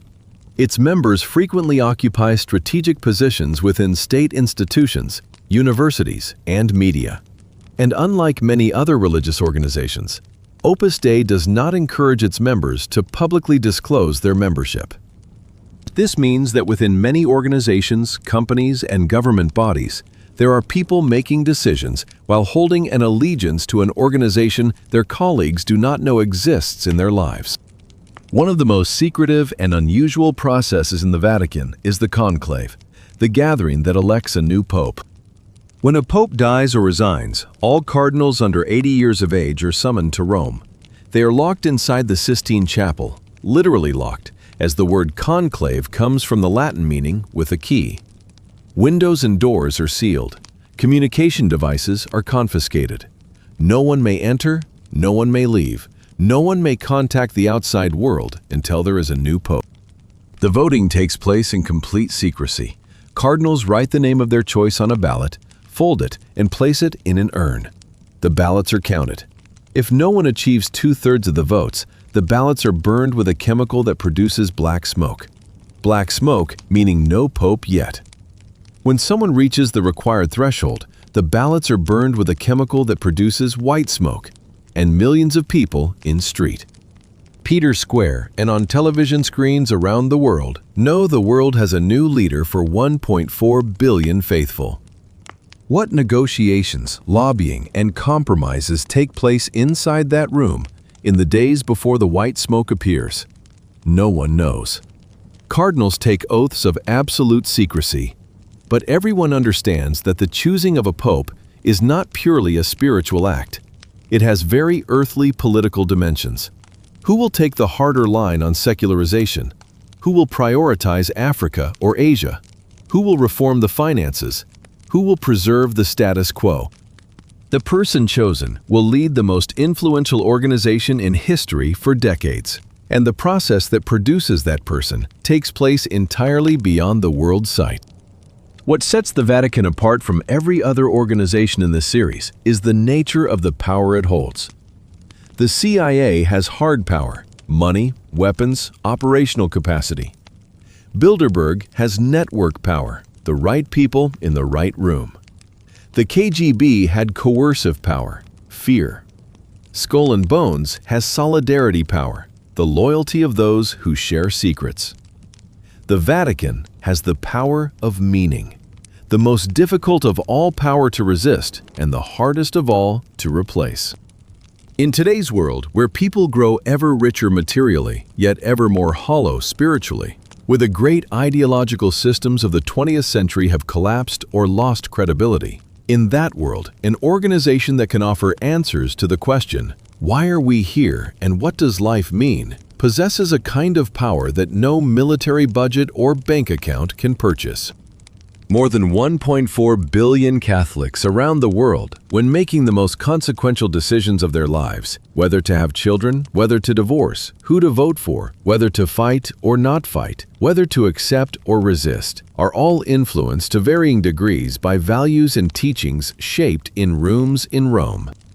That is power requiring no weapons, no money, no signature on any document. It operates within people, quietly and continuously, from the moment they are baptized as infants to the moment they close their eyes to the sound of prayer. Pope Francis, elected in 2013, has attempted to carry out meaningful reforms within the Vatican. Financial reform, greater transparency in governance, a more open approach to contemporary social questions. But even with a strong will to reform, he is fighting a bureaucratic apparatus that has existed for centuries, designed to preserve rather than change, staffed by internal interest groups with all the time and resources needed to outlast any reforming pope who passes through. That struggle plays out largely in shadow, through meetings that are never recorded, personnel decisions that are never explained, internal documents that never leave the rooms of that 44-hectare city. And that is the final most important thing about the Vatican. Regardless of whether you hold the Catholic faith, regardless of whether you admire or criticize this institution, the inescapable reality is that one of the most influential organizations in the lives of billions of people on this earth still operates with the transparency of a medieval court. Major decisions are made by people elected by no one outside their own ranks. Assets and finances are audited by no independent body. 2,000 years of history sits in archives that only a handful of people are permitted to access. And every day, 1.4 billion people across the world wake up, kneel down, and pray according to rituals shaped by decisions made in those rooms. If that is not power, then no word is adequate to describe it. The Vatican reminds us that the greatest power is not the power to control what people do, but the power to control what they believe. The next organization on our list understood that lesson too, but has practiced it in a way that has existed even longer than the Vatican, through mysterious ceremonies, special handshakes, and a brotherhood network spanning the entire world for 300 years. That organization is the Freemasons. Chapter 6. The Freemasons, the secret brotherhood that built the modern world.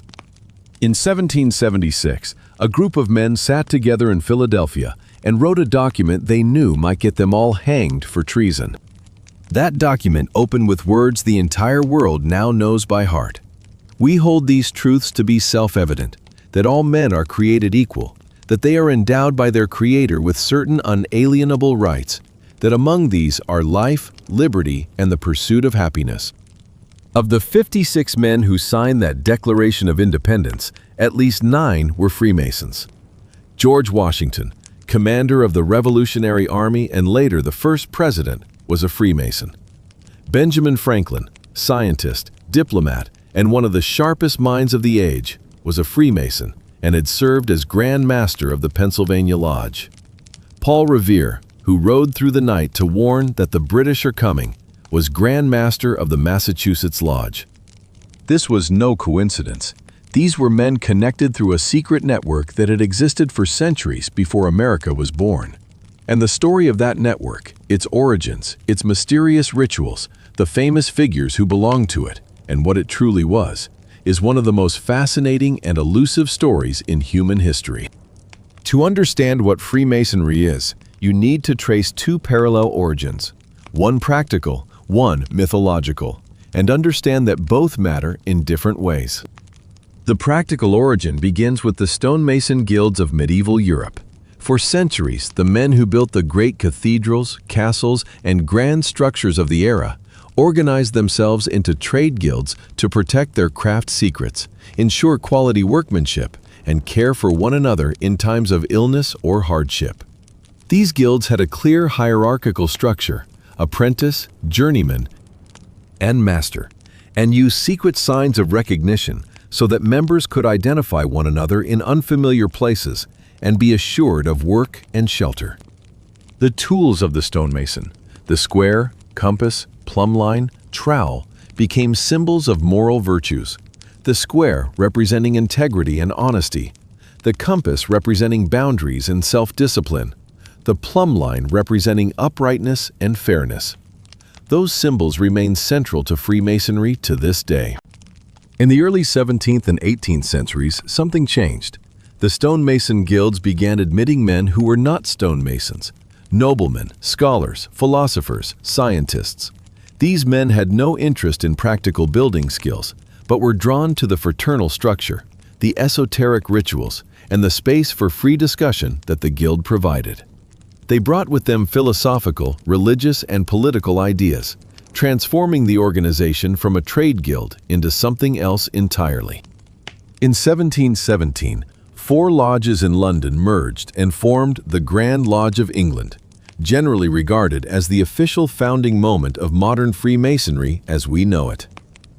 From London, Freemasonry spread with remarkable speed across Europe and into the Americas within just a few decades. But Freemasonry does not describe itself as a stonemason guild that eventually admitted non-masons. It has a far grander founding story, and that story, whether myth or not, lies at the heart of all its rituals and philosophy. According to Masonic tradition, its origins trace back to the building of Solomon's Temple in Jerusalem around 1000 BC. The chief architect of the temple was Hiram Abiff, a supremely skilled craftsman, the son of a coppersmith from Tyre. Hiram possessed the secret of the master craftsman, a sacred word or secret password, to be revealed only to those who had proven themselves worthy. According to the story, 3 apprentices wanted to learn that secret before they were truly ready to receive it. They approached Hiram and demanded he reveal it. When he refused, they killed him. Before dying, Hiram did not betray the secret, and so the sacred word was lost forever. This story, known as the Legend of Hiram, is the centerpiece of the initiation ritual into the highest basic degree of Freemasonry. The initiate plays the role of Hiram, passing through symbolic death and resurrection, learning about the importance of keeping secrets and remaining loyal even in the face of death. Modern historians agree this is myth, not history, but its symbolic meaning is real and profound. It speaks of the veneration of sacred knowledge, of absolute loyalty to brotherhood, and of the idea that there are secrets which must not be revealed to the unworthy. Freemasonry is organized according to a complex hierarchy of ranks, but its most fundamental structure consists of 3 degrees. The first is the entered apprentice, the lowest degree, for those who have just joined. The initiation ritual for this degree is a person's first entry into the world of Freemasonry, and it is designed to leave an unforgettable impression. The initiate is blindfolded, led into the meeting room in darkness, and taken through a series of symbolic ceremonies before being permitted to see the light. The journey from darkness into light is one of the central symbols of Masonic philosophy. The second degree is the fellowcraft. At this level, members study more complex symbolism and begin to delve deeper into the philosophy of the organization. The third degree is the Master Mason, the highest fundamental degree in mainstream Freemasonry, and the one that contains the Hiram Abiff ritual, in which the initiate plays the slain architect and is symbolically raised. Most of the Freemasons we know from history, Washington, Franklin, and millions of others, were Master Masons. But those 3 degrees are only the surface. Above them lie dozens of additional degrees within various rites, such as the Scottish Rite with 33 degrees, or the York Rite with its own set of degrees. The highest levels within these systems are shrouded in deeper secrecy and more elaborate ritual, and only a small fraction of Freemasons ever attain them. What happens at those highest degrees? What secrets are revealed there? On this, those who have been there do not speak, and those who have not been there do not know. Masonic meetings take place in buildings called lodges. From the outside, many lodges look like ordinary buildings, sometimes bearing the square and compass above the entrance, sometimes with no distinguishing features at all. Inside is another world. The main meeting room, called the lodge room, is arranged according to strict rules. An altar stands at the center, upon which rests the Bible or the holy book of whatever faith the majority of members hold, along with the square and compass. The worshipful master is seated in the east, facing the direction of the rising sun, symbolizing light and knowledge.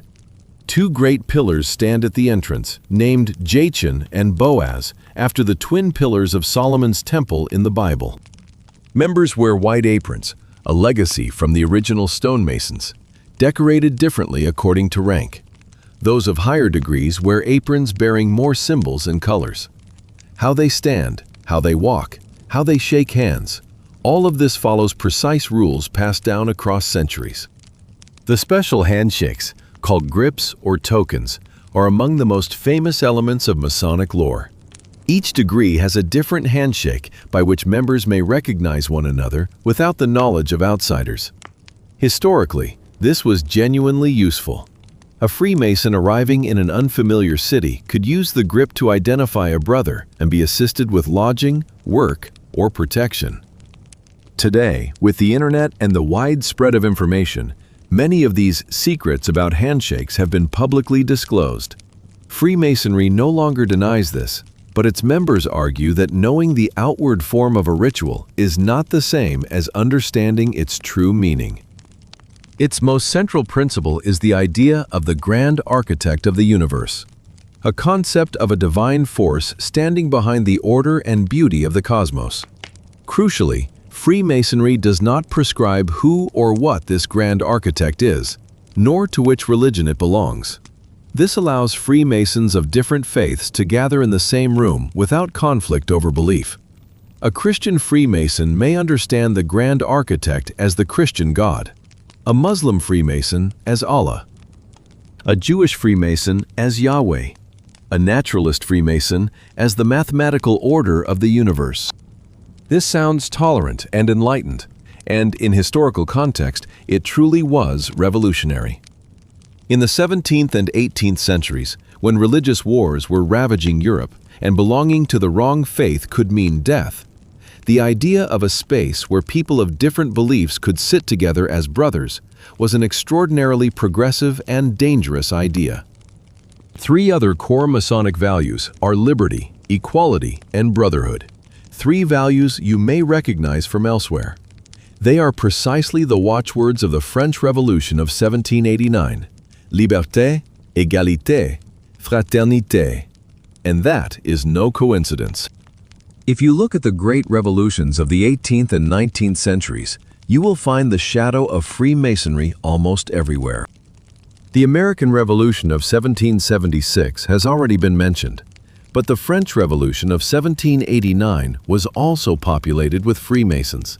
Many of the leading figures across its various phases were lodge members, and the ideas of liberty, equality, and human rights that the revolution embodied had deep roots in the philosophical discussions that had taken place in Freemason lodges in Paris and other French cities in the preceding decades.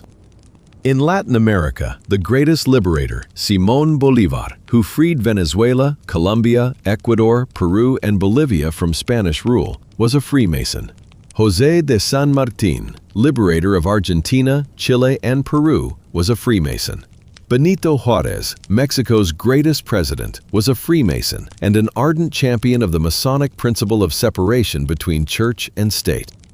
In Europe, Giuseppe Garibaldi, the hero of Italian unification, was a Freemason and served as worshipful master of a lodge in Uruguay during his years in exile. Many of the leading figures of the Risorgimento, the movement to unify Italy, were devoted Freemasons. What is remarkable is that not all these Freemasons knew one another or coordinated in any deliberate way. Freemasonry was not an organization with a central leadership issuing orders for revolutions. But those who had absorbed its philosophy of individual liberty, of the equal rights of all people, of the separation of religious and civil power, naturally tended to support and lead movements aimed at those very values. Freemasonry did not organize revolutions, but it shaped the men who made them, and that may have been more powerful still. The list of famous people who were Freemasons is long enough that reading through it is to read through a substantial portion of modern world history. Mozart was a Freemason, and many scholars believe his opera The Magic Flute contains hidden Masonic symbols and messages woven through its story of a journey from darkness into light, of the power of knowledge and love. Haydn was a Freemason. Some accounts suggest Beethoven was a member as well, though this remains contested. Voltaire, one of the greatest Enlightenment philosophers of France, whose ideas laid the groundwork for the French Revolution, joined the Freemasons in Paris just weeks before his death, in a special ceremony arranged to accommodate his frail health. Goethe, Germany's greatest poet and thinker, was a Freemason for many decades. In politics, the list includes a striking number of American presidents: George Washington, James Monroe, Andrew Jackson, James Polk, James Buchanan, Andrew Johnson, James Garfield, William McKinley, Theodore Roosevelt, William Howard Taft, Warren Harding, Franklin Roosevelt, Harry Truman, and Gerald Ford have all been confirmed as Freemasons. Truman was actually worshipful master of a lodge in Missouri before ascending to the presidency. Winston Churchill was a Freemason. Many other British prime ministers were as well. In France, the list is similarly long. In Germany before Hitler, before the Nazis banned and persecuted Freemasonry, many leading figures were members. In science, notable names include Joseph Banks, the botanist who sailed with James Cook, and Edwin Buzz Aldrin, the astronaut who walked on the moon, who was a Freemason. When Aldrin set foot on the lunar surface, he carried with him a miniature flag of the Supreme Council of Texas alongside the American flag. Freemasonry has not always been safe. Throughout its history, it has been persecuted by a variety of regimes.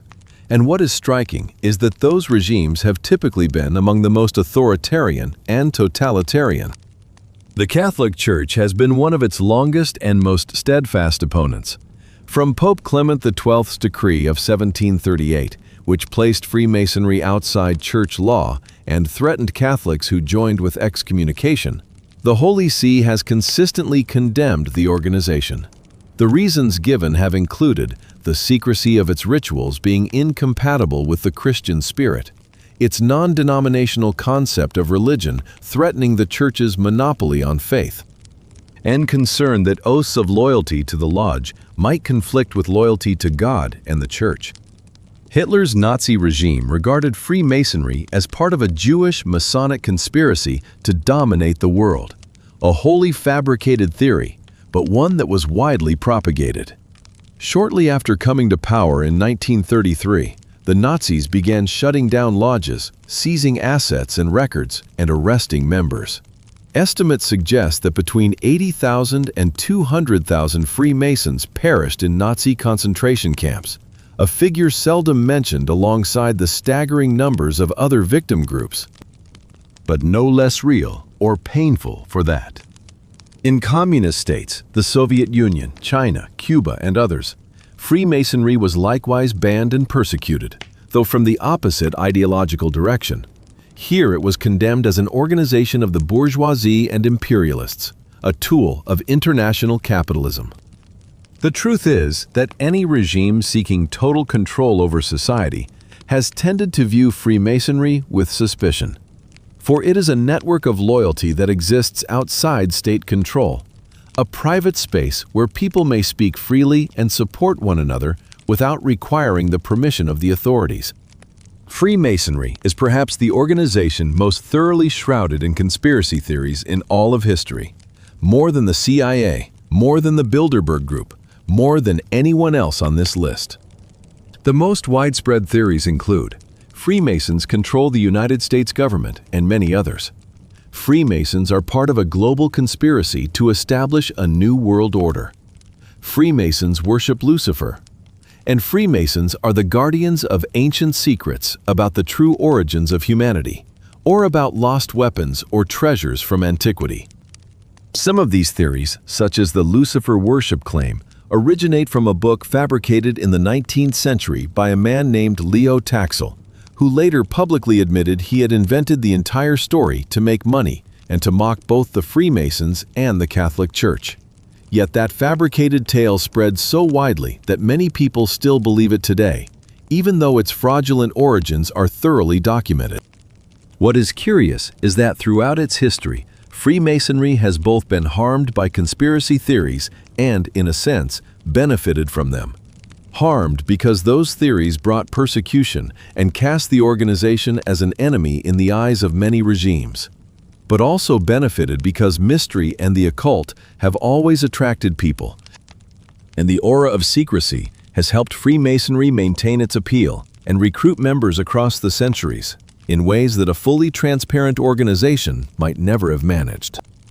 One of the things that makes it easy to believe in Freemasonry's global reach is the appearance of Masonic-associated symbols in places that seem to sit at the very center of power. The most famous is the Eye of Providence, an eye set atop an unfinished pyramid or triangle.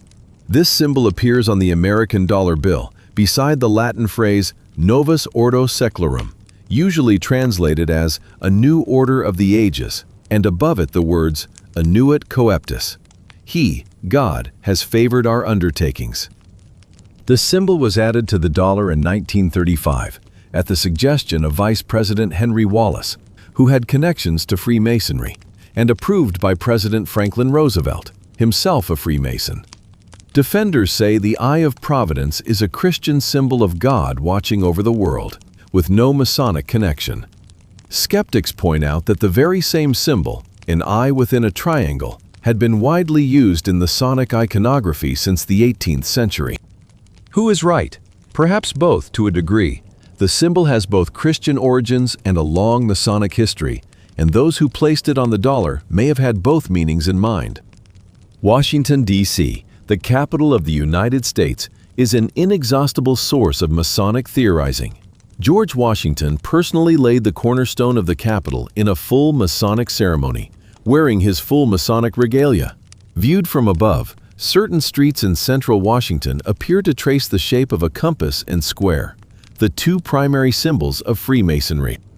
Those who believe in Masonic influence point to this as evidence that the Capitol's designers deliberately encoded Masonic symbols into the city's map. Others argue that such shapes are simply the result of searching any complex street grid with the intention of finding meaningful patterns, much like staring at clouds until you see faces. At the height of its power, particularly in the early and mid-20th century in the United States, Freemasonry had millions of members. In America alone, membership peaked in the 1950s and 1960s at roughly 4 million Freemasons. That figure has since fallen to approximately 1 million, a significant decline. The same pattern is played out in many other countries. In the context of the 21st century, with the internet providing virtual community, with social media creating social connections that require no physical meetings, with many people no longer drawn to formal ceremonial rituals and traditional hierarchies, Freemasonry is struggling to find its relevance in the new era. But a decline in numbers does not necessarily mean a decline in influence. A smaller but more concentrated Freemasonry, whose members still hold significant positions in government, law, medicine, and business, remains a network of consequence. And in some parts of the world, particularly in developing nations where Freemasonry is expanding rather than contracting, the story is different. In Africa, in Latin America, in certain Asian countries, Freemasonry is attracting new generations of members, people seeking community, networks, and ideas about freedom and human dignity that, in the context of their own societies, remain genuinely revolutionary. After all the stories of secret rituals, famous figures, conspiracy theories, and symbols on dollar bills, the real question is, what, at its core, is Freemasonry? The most honest answer is perhaps this: Freemasonry is many things simultaneously, depending on who you ask and where you look. For the vast majority of its members throughout history and today, Freemasonry is simply a fraternal organization, a place to make friends, to practice the moral values they believe in, and to engage in charitable work.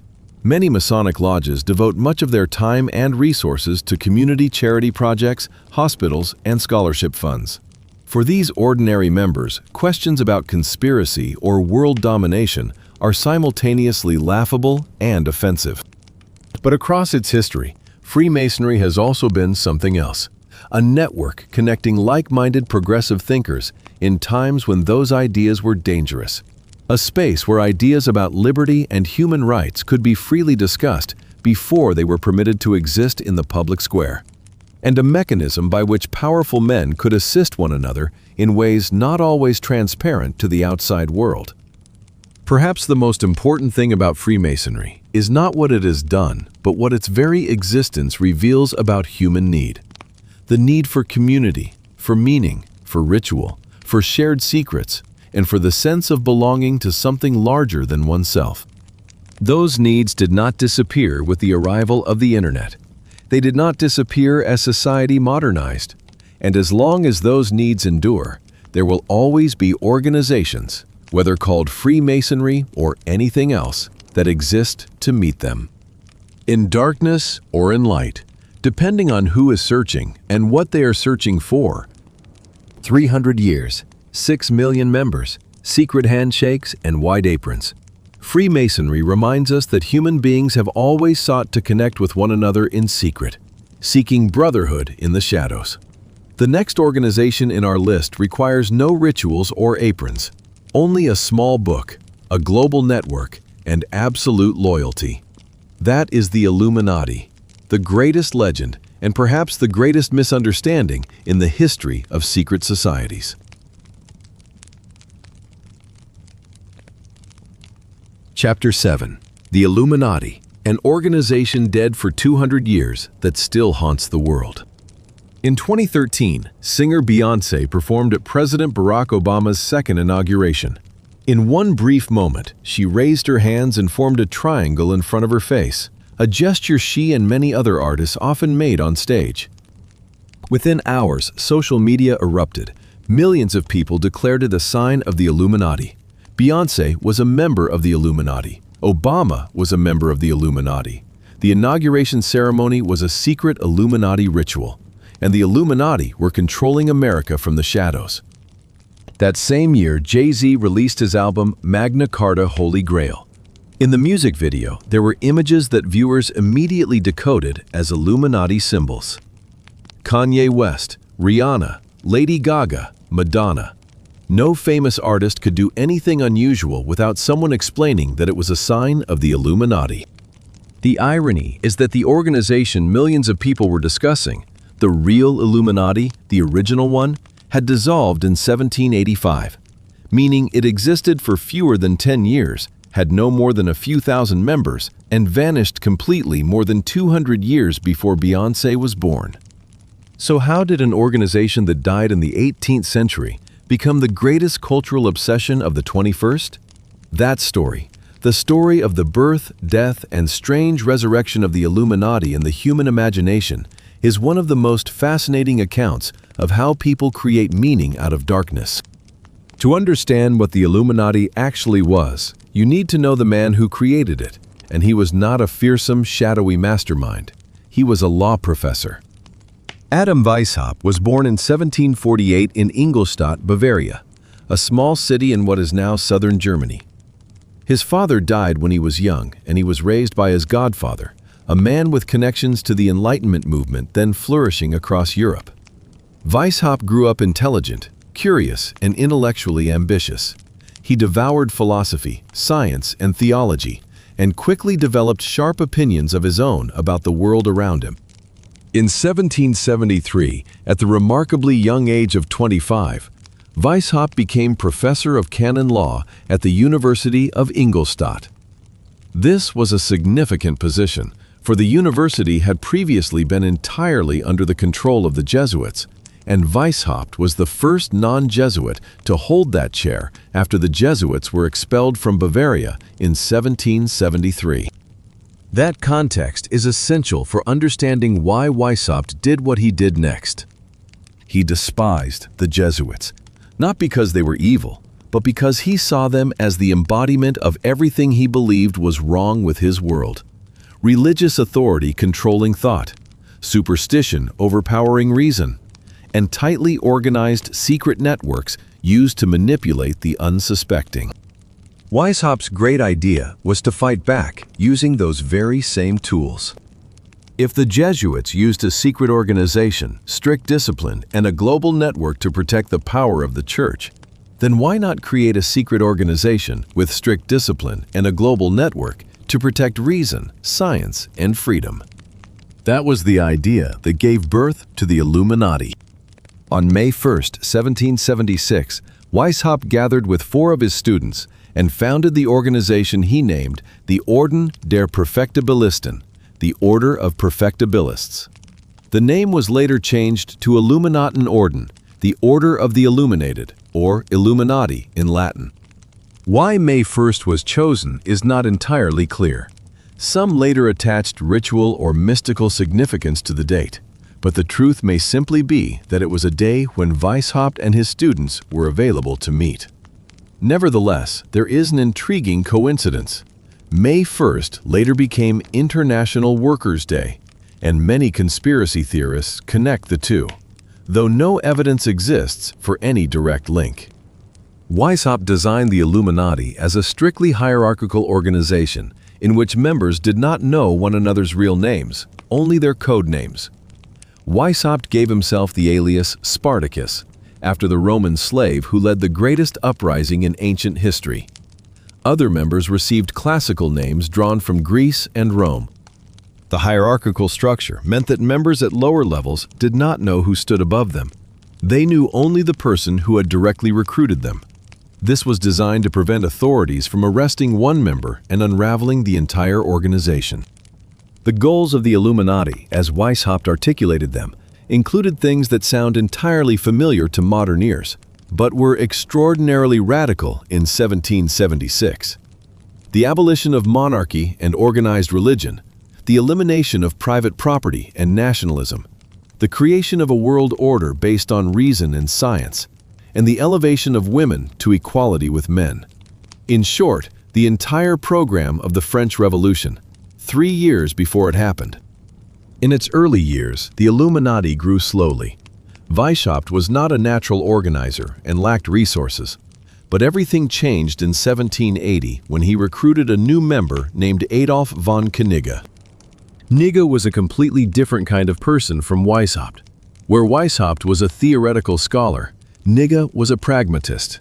He had an extensive social network, exceptional interpersonal skills, and a clear understanding of how to attract people of standing and influence. He was also a Freemason, which opened a remarkable shortcut for the Illuminati. Rather than building from scratch, why not recruit from existing Masonic lodges? Knigge began approaching Freemasons with the argument that the Illuminati was a higher evolution of Freemasonry. If the Masons represented the first step on the path to enlightenment, the Illuminati was the true destination. The strategy worked brilliantly. Within a few years, the Illuminati expanded from a few dozen members to several thousand.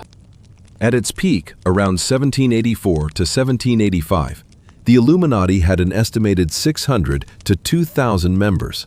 The exact figure is unknown by design, since the organization was structured so that no one could determine it. But more important than the numbers was the caliber. The Illuminati counted among its ranks many intellectuals, noblemen, officials, and men of influence throughout Bavaria and beyond. Among the documented members was Johann Wolfgang von Goethe, who would become the greatest poet and thinker in German literature. There was Ferdinand, Duke of Brunswick-Wolfenbüttel, one of the most powerful nobles in Germany at the time. There was Xavier von Zwack, a senior official in the Bavarian government, and there were numerous professors, lawyers, scientists, and writers, the men who formed the intellectual class of the age. This was the moment the Illuminati was truly dangerous, not because they were plotting world domination, but because they were trying to change how the world operated by quietly placing their people in positions of influence. Weishaupt did not believe in violent revolution. He did not want the Illuminati to command armies and overthrow kings. His plan was more subtle and, in theory, far less bloody. The idea was to infiltrate existing institutions, governments, churches, armies, universities, by placing Illuminati members in key positions within those institutions. From those positions, they could gradually steer decisions, influence policy, and nurture the Enlightenment ideas Weishaupt believed in, without revealing that they were doing so. In the organization's internal correspondence, Weishaupt wrote that Illuminati members must remain hidden, must not reveal their membership, and must patiently work from within to change the system. He believed that if enough people of enlightened mind occupied enough positions of importance, society would naturally evolve toward reason and freedom without requiring violence. That strategy, infiltrating from within to change from within, is precisely what later conspiracy theorists would describe as a plan for world domination. And in a certain sense, they were not entirely wrong about the intent, only about its scale and actual success. Everything fell apart rapidly and unexpectedly in 1785. There were several causes. First, internal conflict. Weishaupt and Koenig clashed bitterly over the direction of the organization, and Koenig eventually departed after the two men had become nearly open enemies. Losing Koenig, who had been responsible for most of the organization's growth, was a severe blow. But the fatal strike came from outside. In 1785, a courier riding from Frankfurt to Paris was struck by lightning and killed on the road. On his body, Bavarian police found a cache of Illuminati documents, internal correspondence, and organizational plans. This was catastrophic. The documents were brought to Bavarian Elector Karl Theodor, who had long harbored suspicions about the Illuminati. Karl Theodor ordered a search of the home of Xavier von Zwack, senior Bavarian official and high-ranking Illuminati member. The search uncovered a vast archive of Illuminati materials, membership lists, plans, correspondence, and detailed descriptions of the organization's structure. It was a disaster. Karl Theodor issued a decree dissolving the Illuminati. The organization was outlawed. Weishaupt was dismissed from the University of Ingolstadt and forced to flee Bavaria. He escaped to Gotha, where a sympathetic nobleman sheltered him, and he continued writing until his death in 1830. The other members scattered. Some were arrested and interrogated. Some fled Bavaria. The organization, not yet 10 years old, officially ceased to exist. Weishaupt lived another 45 years after the Illuminati's dissolution, spending them in relative quiet in Gotha, writing philosophical works that few read. He was not mysterious. He was not in hiding. He carried on no secret conspiracies. He was simply an aging man with a broken dream, watching the world move on without him. If the story had ended there, the Illuminati would be nothing more than a minor footnote in the history of 18th century philosophy, an interesting but failed experiment by an idealistic professor in Bavaria. But the story did not end there, because in 1789, just 4 years after the Illuminati was dissolved, the French Revolution broke out. And as aristocratic heads began to fall beneath the guillotine, as King Louis XVI was executed, as thousands of the upper class were killed or fled, the survivors needed an explanation for the horror they were witnessing. And they found that explanation in the Illuminati. In 1797, a Scottish Catholic priest named John Robison published a book titled Proofs of a Conspiracy. In it, he argued that the French Revolution was not the natural product of social injustice and Enlightenment thought, but the deliberate result of a secret conspiracy orchestrated by the Illuminati, operating through French Freemasonry. That same year, a French priest named Augustin Baruel published a 4-volume work, Memoirs illustrating the history of Jacobinism, advancing the same argument in considerably greater detail. Both books sold enormously well and were translated into multiple languages. And though later historians would thoroughly demolish their arguments, pointing out that the Illuminati had dissolved before the French Revolution began and that no causal link existed, the seed had been planted. The idea that the Illuminati was the hidden force behind great historical upheavals had taken root in the popular imagination. Through the 19th century, the conspiracy theory of the Illuminati continued to grow and mutate like a living organism. When socialism and communism arose in Europe, many saw it as proof that the Illuminati was still at work, merely in a different form. When Karl Marx and Friedrich Engels published the Communist Manifesto in 1848, they unwittingly provided further fuel. Many of their ideas about abolishing private property and organized religion bore a striking resemblance to the goals Weishaupt had written in Illuminati documents more than half a century before. When the First World War broke out, and then when the Bolshevik Revolution toppled the Russian Tsar in 1917, each great upheaval was interpreted by some as further evidence of the Illuminati's secret, ongoing operations. In 1953, an American writer, no relation to the 18th century Scottish John Robison, published a book alleging that the Illuminati was still active and was behind both international communism and international capitalism. The book deeply influenced one prominent reader, the American televangelist Billy James Hargis, who then spread these ideas to millions of conservative Christian followers across the United States. Then, in 1975, American authors Robert Shea and Robert Anton Wilson published a 3-volume science fiction novel called The Illuminatus Trilogy. It was a complex, darkly comic and deliberately disorienting work, one that took every Illuminati conspiracy theory in existence, blended them with entirely invented fictions, and produced something readers could not separate from reality. That was precisely the author's intent. They wanted to satirize both the conspiracy believers and those who dismissed everything.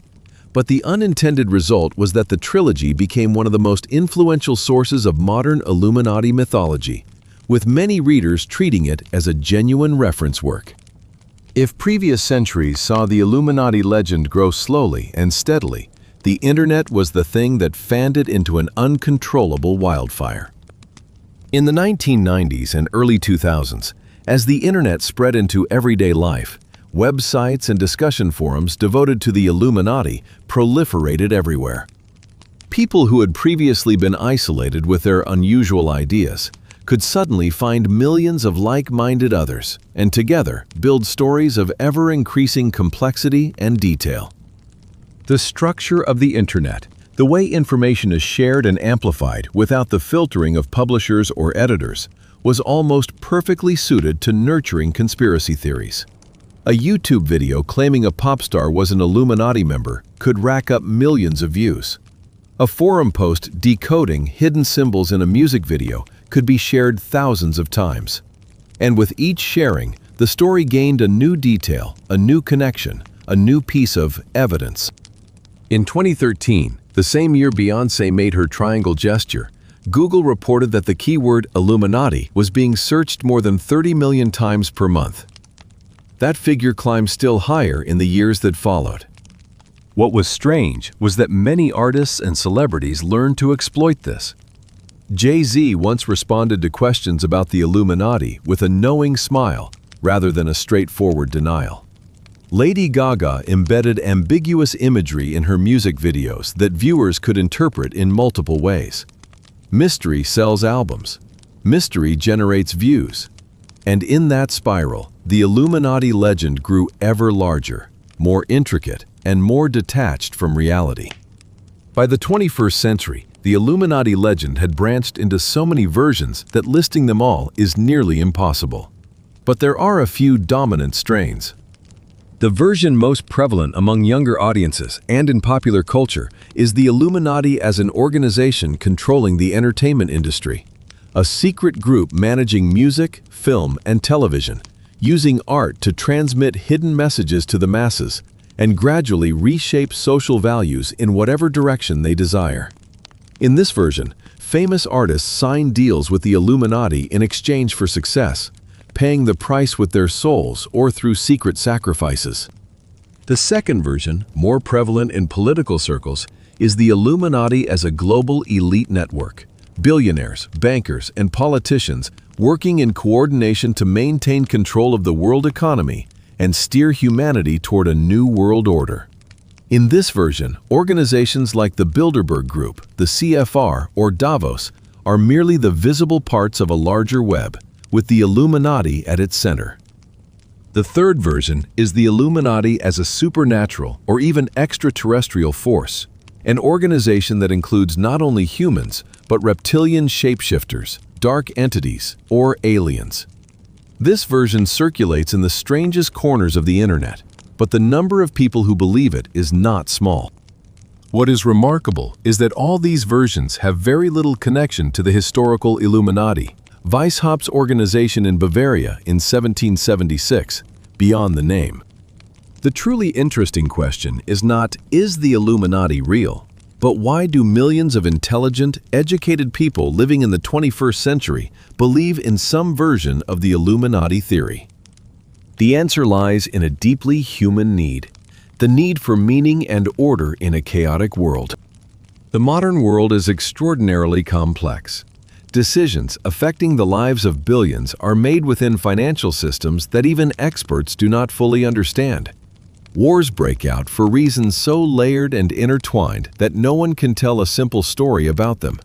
Economic inequalities persist and worsen, and no one seems to know how to fix them. In that context, the Illuminati theory provides what complex truth cannot: a simple, clear narrative. The world is not chaotic, it is controlled. You are not powerless before forces you cannot comprehend. You simply do not yet know the names of those behind them. And if you know their name, the Illuminati, then you already understand more than 99% of the rest of the population. That is a deeply seductive feeling, especially when you feel powerless and left behind by economic and political systems in which you have no voice. Psychologist Michael Barkin calls theories like this super conspiracy theories, explanatory systems that account for everything through a single conspiracy at the center. And he notes that such systems cannot be disproven by evidence, because any evidence that appears to contradict the theory can simply be explained away as part of the cover-up. No evidence of the Illuminati? That's because they're very good at hiding. Experts dismiss the theory? That's because those experts are Illuminati members or are being controlled by the Illuminati. A system that cannot be falsified is not knowledge. It is faith.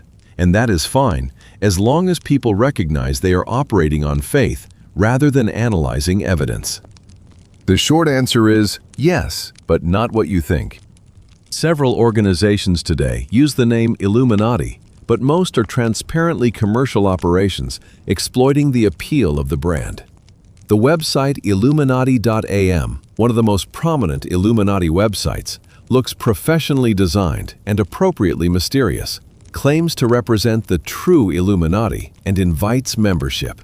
But look more closely, and it reveals itself as a commercial enterprise selling books, T-shirts, and other merchandise bearing the Illuminati logo. There is no evidence of any genuine clandestine activity. The real Illuminati, if any organization were truly carrying forward the spirit of Weishaupt, would in all likelihood not call itself the Illuminati. That would be the single most foolish thing a genuinely secret organization could do. The name Illuminati today carries so much cultural baggage that anyone hearing it immediately thinks of conspiracy, not of the Enlightenment philosophy Weishaupt actually believed in. There is a painful irony at the heart of the Illuminati story. Adam Weishaupt, its founder, was a man who believed in reason, science, and critical thinking. He despised superstition and those who could be manipulated by unfounded stories. And yet his greatest legacy was to become the center of one of the most superstitious and groundless stories in modern history. Weishaupt's actual ideas about the equal rights of all people, the separation of church and state, the importance of education and reason, individual liberty, those ideas became the foundation of the modern liberal democratic world. He did not need the Illuminati to win. His ideas won through other means, through the French Revolution, through the American Revolution, through the European Enlightenment, through 2 centuries of subsequent history. The Illuminati, the real organization, existed for fewer than 10 years and dissolved without accomplishing anything of significance. But the legend of it has survived for more than 200 years and continues to thrive more powerfully than ever in the 21st century. That is irrefutable proof of a different kind of power, one that has nothing to do with conspiracy or hidden influence, but is perhaps more remarkable still, the power of a compelling story that, once it has taken root in the human imagination, cannot be uprooted by any evidence or argument. Weishaupt wanted to create an organization that would change the world. He failed, but the legend of that organization has changed the way millions of people see the world, just not in the way he intended. In a sense, that is the greatest triumph and the most bitter failure all at once. The Illuminati reminds us that sometimes an idea, a name, a story can become more powerful than any real organization.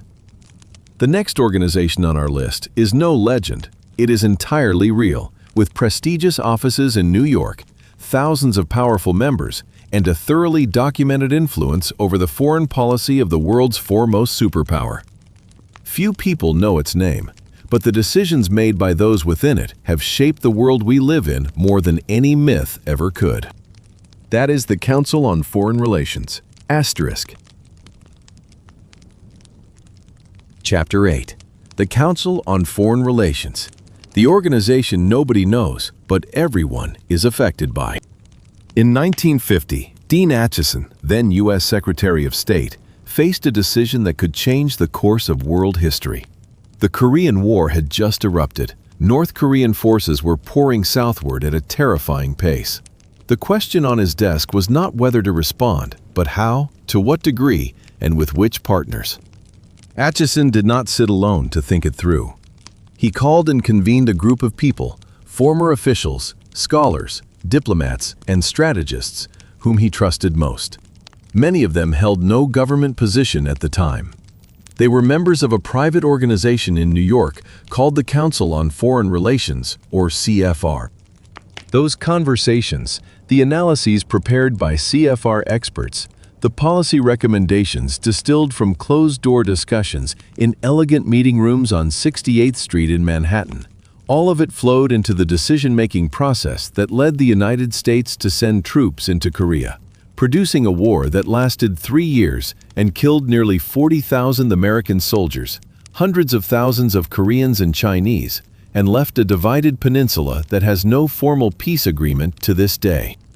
No one elected the CFR to make that decision. No one signed authority over to them. No law defined their role. But they were there, in the room, at the right moment, with the right decision makers, as they had always been, from 1921 to the present day. That is the CFR, and this is its story. To understand how the CFR came into being, you must place yourself in Paris in 1919, amid the chaos and disillusionment of the Versailles Peace Conference. The First World War had just ended. 4 great empires, Germany, Austria-Hungary, the Ottomans, and Russia, had collapsed. The map of Europe was being redrawn from scratch, and U.S. President Woodrow Wilson arrived in Paris with a grand vision. He wanted to build a new world order based on moral principles, the self-determination of peoples, a league of nations to resolve disputes through negotiation rather than war, and lasting peace guaranteed by international law rather than military balance. Wilson brought with him a group of advisors known as the Inquiry, comprising roughly 150 scholars, geographers, historians, and economic experts assembled to prepare analyses and recommendations for the American delegation. It was the first time in American history that a government had used intellectual experts so systematically to prepare for a major diplomatic negotiation. The Versailles Conference ended in disappointment for most of the idealists who attended it. The treaty that was signed did not reflect Wilson's principles. It was harsh, punitive, and planted the seeds for the Second World War 2 decades later. Wilson returned to the United States, and the Senate refused to ratify the treaty, refusing to allow America to join the League of Nations, the very organization Wilson had created but could not bring his own country into. But the members of the inquiry did not want to dissolve and return to their academic careers. They had tasted the experience of influencing national policy, and they wanted to continue. In 1921, they, together with a group of financiers and businessmen from Wall Street, founded the Council on Foreign Relations in New York. The original goal was simple: to create a forum where Americans interested in foreign policy could meet, discuss, and build consensus on important questions. But from that simple goal, across many decades, the CFR grew into something far larger. The CFR's principal headquarters is an elegant building on 68th Street in the Upper East Side of Manhattan, one of the most expensive residential neighborhoods in New York City, surrounded by the townhouses of America's wealthiest families. The Harold Pratt House, named after the man who donated it to the CFR, is a brownstone mansion built in the Italian Renaissance style of the 19th century, grand, classical, and radiating the quiet authority of old money. Inside are oak-paneled meeting rooms, portraits of former CFR presidents gazing down from the walls, and a research library housing thousands of books and policy reports. This is the place where, for decades, the most consequential conversations about American foreign policy have taken place. Not in the State Department, not in the White House, but in a private building in Manhattan. CFR meetings are held in a variety of formats. There are public events where guests, sometimes sitting heads of state or foreign ministers, speak and take questions. But the more important meetings are the off-the-record sessions, where members discuss freely without concern that what they say will appear in the press. The Chatham House Rule, the same principle used by the Bilderberg Group, applies to many CFR meetings. You may use what you learn, but you may not reveal who said what. This creates the same effect we have seen with Bilderberg. Information flows outward through hundreds of channels, but cannot be traced back to its source. The CFR has approximately 5,000 members, a far larger number than Bilderberg or Skull and Bones, but still a vanishingly small fraction of the American population of 330 million. To become a CFR member, you must be nominated by an existing member, reviewed by the membership committee, and accepted. The criteria are not publicly stated, but looking at the membership list, the picture is clear. These are people who have achieved a certain level of success and influence in fields related to foreign policy, government, the military, diplomacy, finance, media, and academia. What distinguishes the CFR from an ordinary patrician club is the diversity of its membership, not only across professions, but across political viewpoints. The CFR includes both Republicans and Democrats, both conservatives and liberals. This is deliberately designed so that the CFR can function across political cycles. Whichever party comes to power, there are CFR members in important positions. In practice, this means, regardless of whether the administration is Republican or Democratic, whether the president is Nixon or Clinton, Bush or Obama or Trump, the list of senior officials in the State Department, the National Security Council, the CIA, and the agencies involved in foreign policy is consistently filled with people who have ties to the CFR. Not because the CFR plants people, but because the CFR is where America's best foreign policy experts are trained and connected. And when the government goes looking for those people, it naturally finds those with CFR ties. That is a subtle but important distinction, and it is also what makes the CFR both genuinely powerful and difficult to criticize in straightforward terms. One of the CFR's most important instruments of power is not its membership network or its closed-door meetings. It is a journal. Foreign Affairs, first published in 1922, is the most prestigious and influential foreign policy journal in the world. For nearly a century, it has served as the forum where ideas about American foreign policy are tested, debated, and shaped before becoming actual policy. When George Kennan, an American diplomat then serving in Moscow, wanted to convey his vision for how to deal with the Soviet Union after the Second World War, he did not send an internal memo to the State Department. He wrote an article under the pseudonym X and submitted it to Foreign Affairs. That article, The Sources of Soviet Conduct, published in 1947, laid out the doctrine of containment, which became the foundation of all American policy during the Cold War and shaped U.S. foreign policy for decades thereafter. That was not an isolated case. Throughout its history, Foreign Affairs has been where the great doctrines of American foreign policy were first published. From debates over globalization, to analyses of terrorism after September 11th, to discussions of the world order after the Cold War. Who writes for Foreign Affairs? Former presidents, secretaries of state, and defense ministers, leading scholars from the most prestigious universities, foreign leaders who want to communicate messages to American policymakers, and young analysts seeking to enter the world of foreign policy by publishing in the one journal that everyone who matters reads. The result is a self-reinforcing feedback loop. The people who read Foreign Affairs are decision makers. Decision makers want to read Foreign Affairs. And anyone who wants to influence those decisions needs to write for Foreign Affairs. The CFR sits at the center of that loop and controls who gets in and who does not. In 1947, Europe lay in ruins after the Second World War. Economies had collapsed. Famine was spreading. Communism was attracting desperate people in France, Italy, and elsewhere. Washington feared that without action, all of Western Europe might tilt toward the Soviet Union. Secretary of State George Marshall delivered a speech at Harvard University in June 1947, proposing a large-scale economic reconstruction program for Europe. But the ideas behind that speech did not originate in the State Department bureaucracy. They had been prepared and debated over months in the meeting rooms of the CFR. CFR members had analyzed the European economic situation, assessed different options, and built the case for why economic investment in Europe would be strategically superior to military intervention. Those analyses were conveyed to decision-makers through the membership network. CFR members working in government, government officials consulting CFR members. The result was the Marshall Plan, $13 billion in aid to Europe, equivalent to roughly $150 billion today, which saved Western Europe from economic collapse and laid the foundation for the continent's prosperity over the following half-century.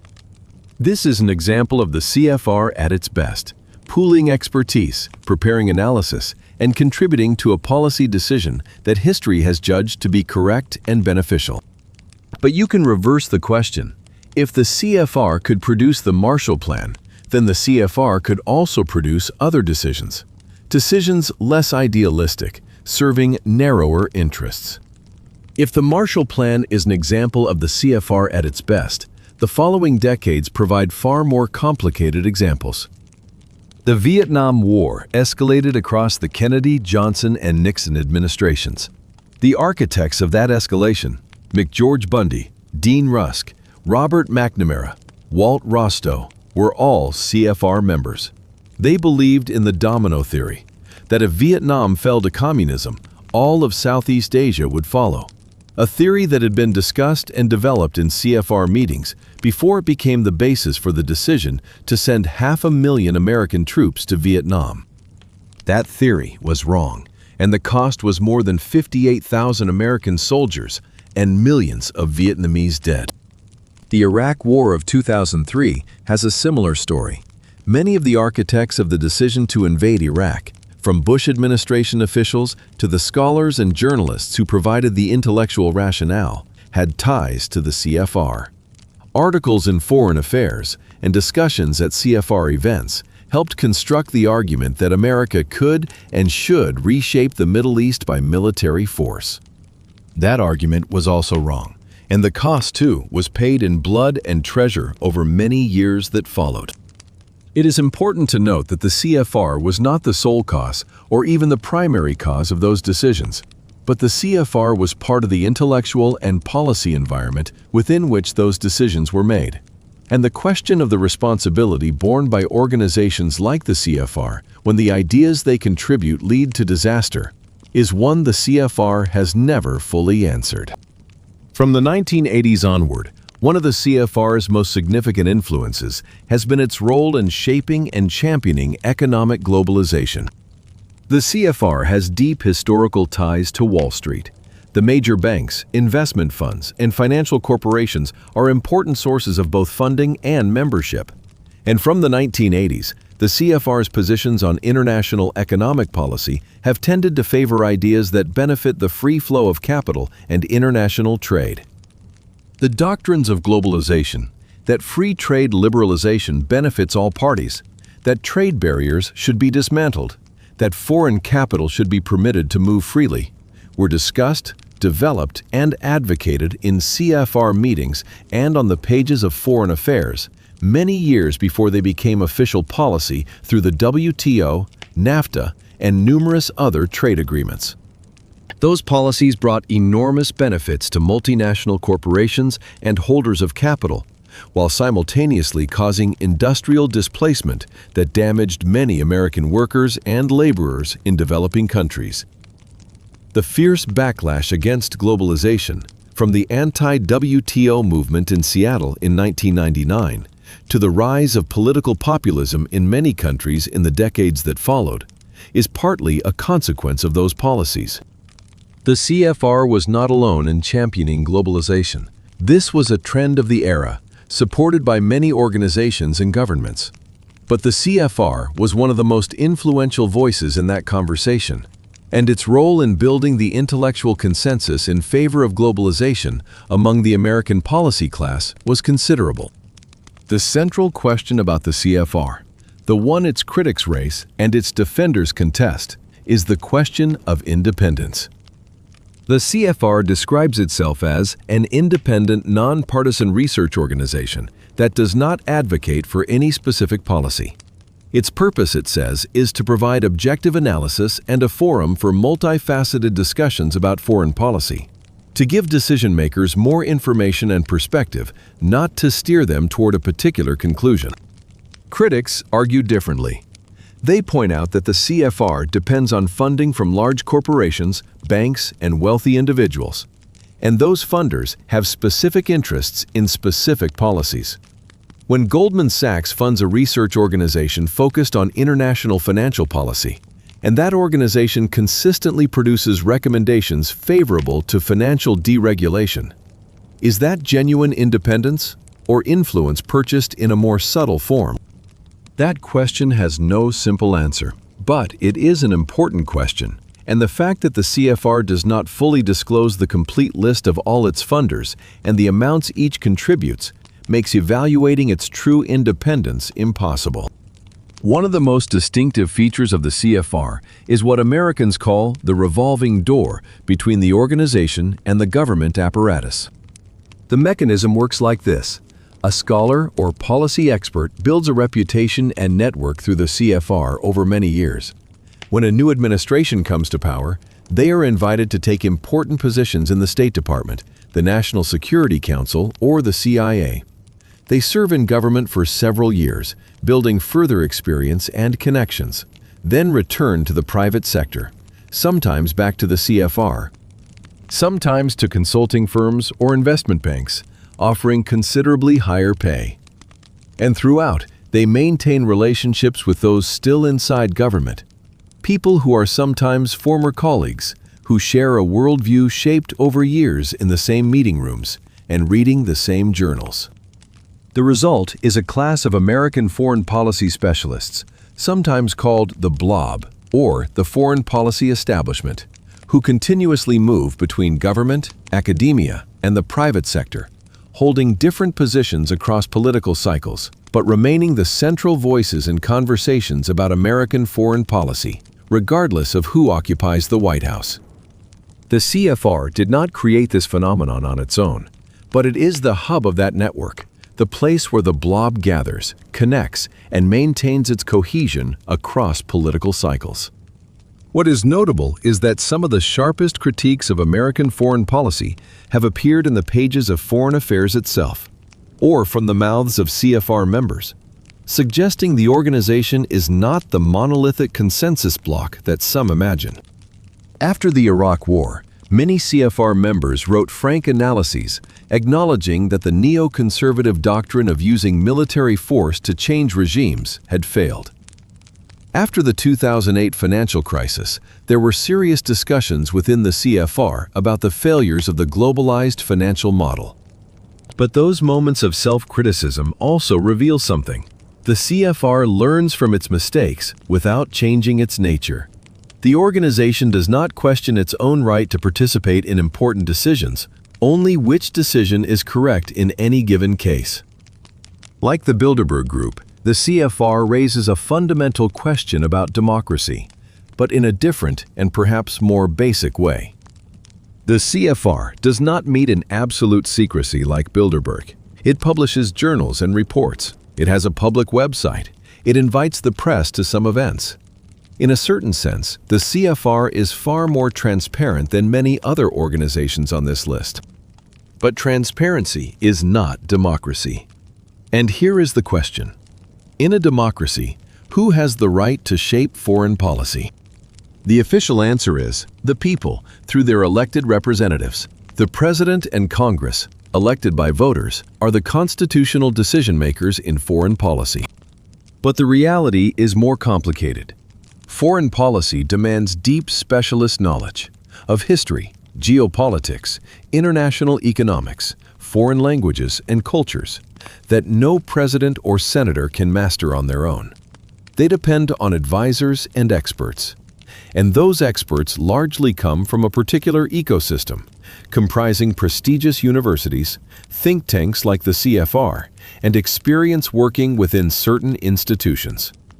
The result is that American foreign policy, whoever the president, tends to reflect the worldview of that specialist class more than the worldview of the ordinary citizens who elected those leaders. That is not a conspiracy. It is how every system of expertise operates. Medicine, law, and science all have specialists whose judgment the rest of society must trust. But with foreign policy, a domain involving decisions of war and peace, of alliances and enmities that define a nation's place in the world, the question of who gets to sit in the room and who cannot get through the door is a question that cannot be evaded. The world of 2024 is vastly different from the world of 1921 when the CFR was founded. The internet has democratized information. Social media allows anyone with a smartphone to speak on foreign policy. New think tanks representing a wider range of perspectives have emerged and challenged the CFR's once dominant position. And in recent years, the model of foreign policy that the CFR represents, international engagement, multilateral institutions, free trade, a rules-based order, has been challenged from both directions. From the populist right, by those who argue that internationalist policy has betrayed American workers. From the progressive left, by those who argue that the international order the CFR defends has served the interests of elites over global equity. The rise of Trump in 2016 and the continued force of political populism in many countries is partly a reaction against precisely the kind of specialist class that the CFR represents.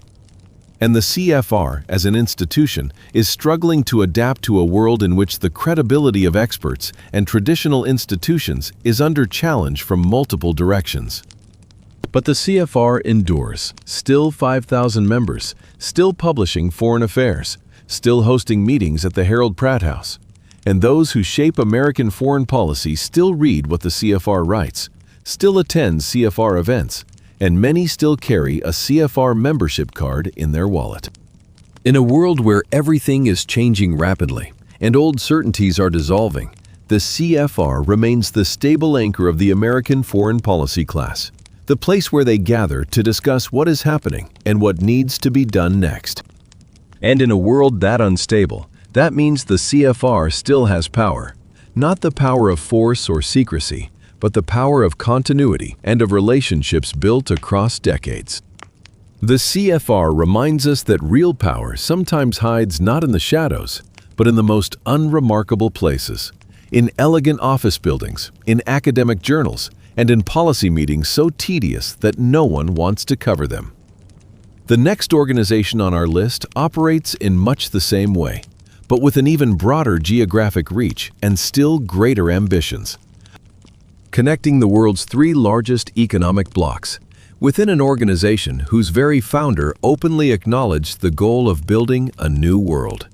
That is, the Trilateral Commission.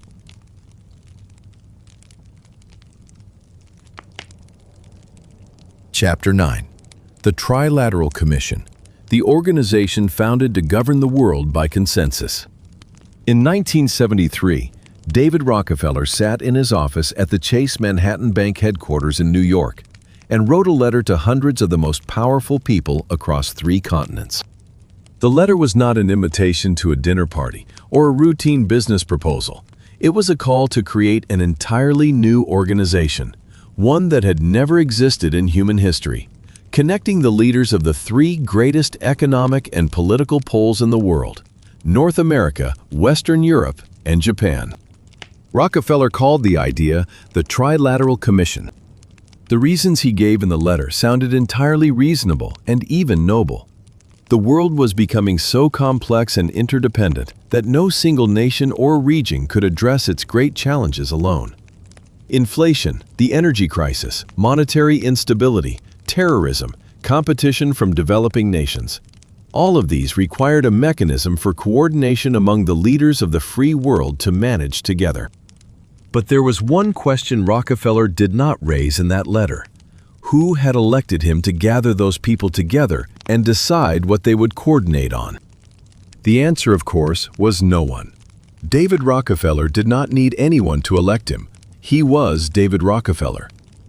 To understand the Trilateral Commission, you must understand David Rockefeller, the man who created it, shaped it, and in many ways was its living embodiment. David Rockefeller was born in 1915, the grandson of John D. Rockefeller, who built Standard Oil and became the wealthiest person in American history in real terms. Growing up with all the privileges that wealth conferred, the finest private schools, Harvard, the London School of Economics, exposure to the world's most powerful people from childhood, David Rockefeller developed a distinctive worldview about the role of the elite in managing the world. He was not malicious or self-interested in any ordinary sense. On the contrary, he sincerely believed that people of education, experience, and vision, people like himself and those in his circle, bore both the responsibility and the capacity to guide the world toward stability and prosperity. This was what is called noblesse oblige, the obligation of the privileged, but on a global scale. He built his global network of relationships over decades, visiting dozens of countries, meeting hundreds of leaders, and accumulating an address book that he joked was his most valuable asset. When he said he wanted to convene the world's leaders, he needed no formal mechanism or government authorization. He simply had to pick up the phone. And they answered. If Rockefeller was the money and the network behind the Trilateral Commission, Zbigniew Brzezinski was the intellect, the man who provided the intellectual framework justifying its existence. Brzezinski was a Polish-American scholar, a professor at Columbia University, and one of the sharpest geopolitical thinkers of the 20th century. He shared Rockefeller's concern that the Western world lacked coordination in dealing with global challenges. But he articulated the case in considerably greater detail. In this 1970 book, Between Two Ages, Brzezinski argued that the world was entering a new era he called the technotronic age, in which power would no longer derive from weapons and territory as it had throughout history, but from technology, information, and the capacity for coordination across borders. In that era, he contended, individual nations acting in their own narrow interests would become progressively less effective. What was needed was a global leadership class capable of thinking and acting beyond national boundaries. People who understood that their own prosperity and security were inseparable from the prosperity and security of the entire global system. When Brzezinski met Rockefeller and heard the idea for the Trilateral Commission, he immediately recognized it as an opportunity to translate his theory into practice. He became the Commission's first executive director and was the person who actually built the organization from an idea into an operational reality. In the summer of 1973, at a gathering at Pocantico Hills, the Rockefeller family estate in Westchester County, New York, spanning thousands of acres of forest and lake with buildings enough to house a small village, the Trilateral Commission was officially established. Around 200 people from 3 regions were invited to that founding meeting. From North America came business leaders, bankers, scholars, and former government officials from the United States and Canada. From Western Europe came their counterparts from Germany, France, Britain, Italy, and elsewhere. From Japan, for the first time in history, an Asian nation was brought into a transatlantic elite organization in its fullest sense, came the foremost corporate and policy leaders. The reason Japan was chosen over China or India was not complicated. Japan was then the world's second largest economy, a close American ally, and the only Asian nation that had fully modernized and integrated into the Western economic system. Developing countries, communist states, and even many smaller democracies in Western Europe, none of them were invited. This revealed something important about the Trilateral Commission's true nature. Though it described itself as representing the free world, in practice it represented the wealthiest and most powerful portion of the free world. Everyone else was not represented. They were simply the subjects of decisions made by those in the room. The Trilateral Commission has a different structure from the other organizations we have discussed. Unlike the Bilderberg Group, which meets once a year, the Commission meets more frequently at various levels. There are annual plenary sessions that rotate among the 3 regions, one year in North America, the next in Europe, the next in Asia Pacific. There are regional meetings within each group, and there are thematic working groups established to examine specific issues. Unlike Bilderberg, which leaves no public documents, the Trilateral Commission actually publishes research reports, called triangle papers, following each research project. These reports are distributed to members and sometimes to government decision-makers, and some have been released publicly. This makes the Trilateral Commission more transparent than Bilderberg to a degree. But it also makes it more sophisticated, because when you publish reports, you are building intellectual consensus in a way that is open and defensible. You are not ordering governments to do anything. You are creating the analytical framework through which governments view problems, from which they naturally arrive at the conclusions you want them to reach. That is soft power in its most refined form. The most famous and controversial report the Trilateral Commission ever published was a document prepared in its earliest years and released in 1975 under the title The Crisis of Democracy. That title might suggest a warning about threats to democracy from outside, but the content tells a far more complicated story, which is why it became one of the most frequently cited documents by the Commission's critics. The report was written by 3 scholars: Samuel Huntington of Harvard for the American section, Michel Crozier for Europe, and Joji Watanuki for Japan. Its central argument was not that democracy was under attack from without, but that it was being weakened from within by something it called democratic overload. Huntington argued that in the 1960s and 1970s, too many Americans had become too politically active, demanding too much of government, challenging the authority of traditional institutions, and creating a condition he called the democratic distemper.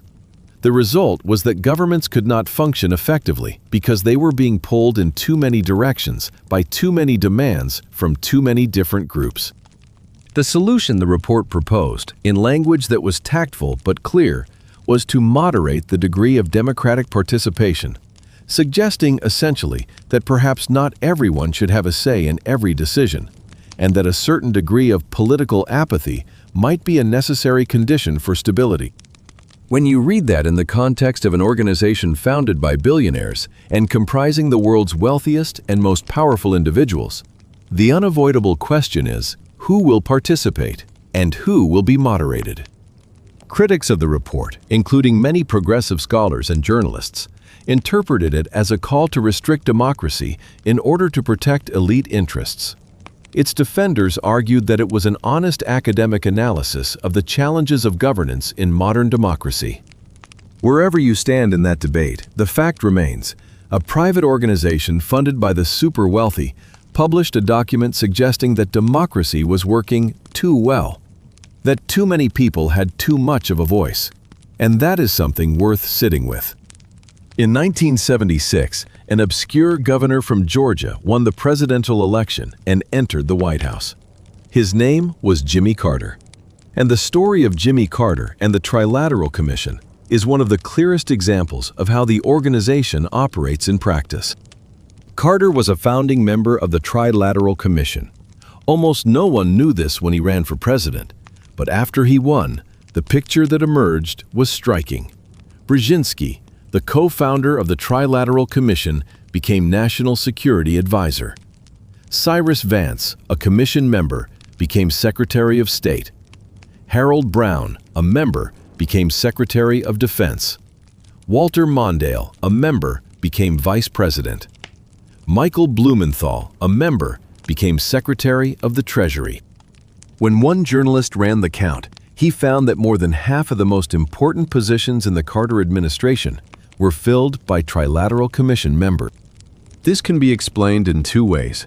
The first is that the Trilateral Commission had planted people in the Carter administration as part of a plan to control the U.S. government. The second, and more realistic explanation, is that the people within the Trilateral Commission were simply the best foreign policy experts available, and Carter, who had no Washington network when he was elected, naturally turned to that organization to find talent. But whichever explanation you choose, the practical result was the same.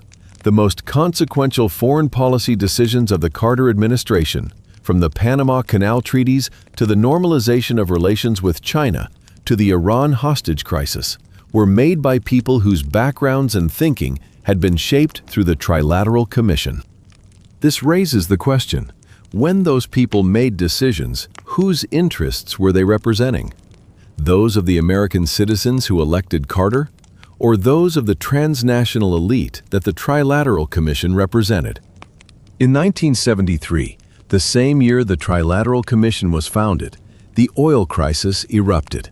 The OPEC nations cut production and imposed an embargo on countries that had supported Israel in the Yom Kippur War, causing oil prices to nearly quadruple within months. That crisis paralyzed the Western economies and raised serious questions about the industrial world's dependence on Middle Eastern oil. It also revealed a core vulnerability in the global economic system. The three largest blocs of the capitalist world, the United States, Western Europe, and Japan, were responding to the crisis separately and sometimes at cross purposes rather than in concert. This was precisely the kind of problem the Trilateral Commission had been designed to address, and it arrived just as the organization was being born. Brzezinski and Rockefeller quickly placed the oil crisis on the Commission's agenda, organized discussions on a common energy policy, and produced recommendations on how the three regions could coordinate to reduce dependence on Middle Eastern oil and stabilize prices. Some researchers later raised a further question. Was the coincidence of timing between the founding of the Trilateral Commission and the oil crisis accidental? Unverified accounts suggest that some commission members had discussed scenarios involving rising oil prices in meetings before the crisis occurred, and that this may not have been purely passive forecasting. This is the territory of conspiracy theory, and there is no persuasive evidence for a causal link. But the question itself reveals something about the Trilateral Commission's nature. When you gather in the same room the people who control the world's largest oil companies, its largest banks, and its largest governments, and allow them to exchange information and projections, the line between predicting reality and creating it becomes blurred in ways that are not entirely comfortable. In 1991, the Soviet Union collapsed. The Cold War ended. The world entered a new era that globalization's champions called the unipolar moment, the period when America stood as the sole superpower, and the principles of free markets and liberal democracy seemed poised to prevail across the globe. For the Trilateral Commission, this was the moment when the ideas it had championed for 2 decades, economic globalization, multilateral institutions, the integration of major economies into a common system, appeared to be unfolding on a global scale. The organization also expanded in this period. In 2000, the Trilateral Commission admitted several other Asian countries beyond Japan, including South Korea, Australia, and New Zealand, and renamed its Asian group Pacific Asia. And in subsequent years, there were discussions about whether to include the major emerging economies, China, India, Brazil, though those discussions did not produce significant membership expansion. The failure to open membership to those large emerging economies revealed a tension within the Trilateral Commission. The organization had been founded to represent the industrialized free world, but that definition was becoming increasingly obsolete as China rose to become the world's second-largest economy and India became one of the fastest-growing. The list of people who have been Trilateral Commission members is an impressive summary of who has run the world over the past half-century. From the American side, beyond those already mentioned, Bill Clinton joined the commission before becoming president, as Jimmy Carter had done before him. Dick Cheney, former vice president under George W. Bush, was a member, as were many senior officials across different administrations. Alan Greenspan, who headed the Federal Reserve for nearly 2 decades, was a member. Madeleine Albright, America's first female Secretary of State, was a member. And Henry Kissinger, of course, could not be absent from any organization of power in that era.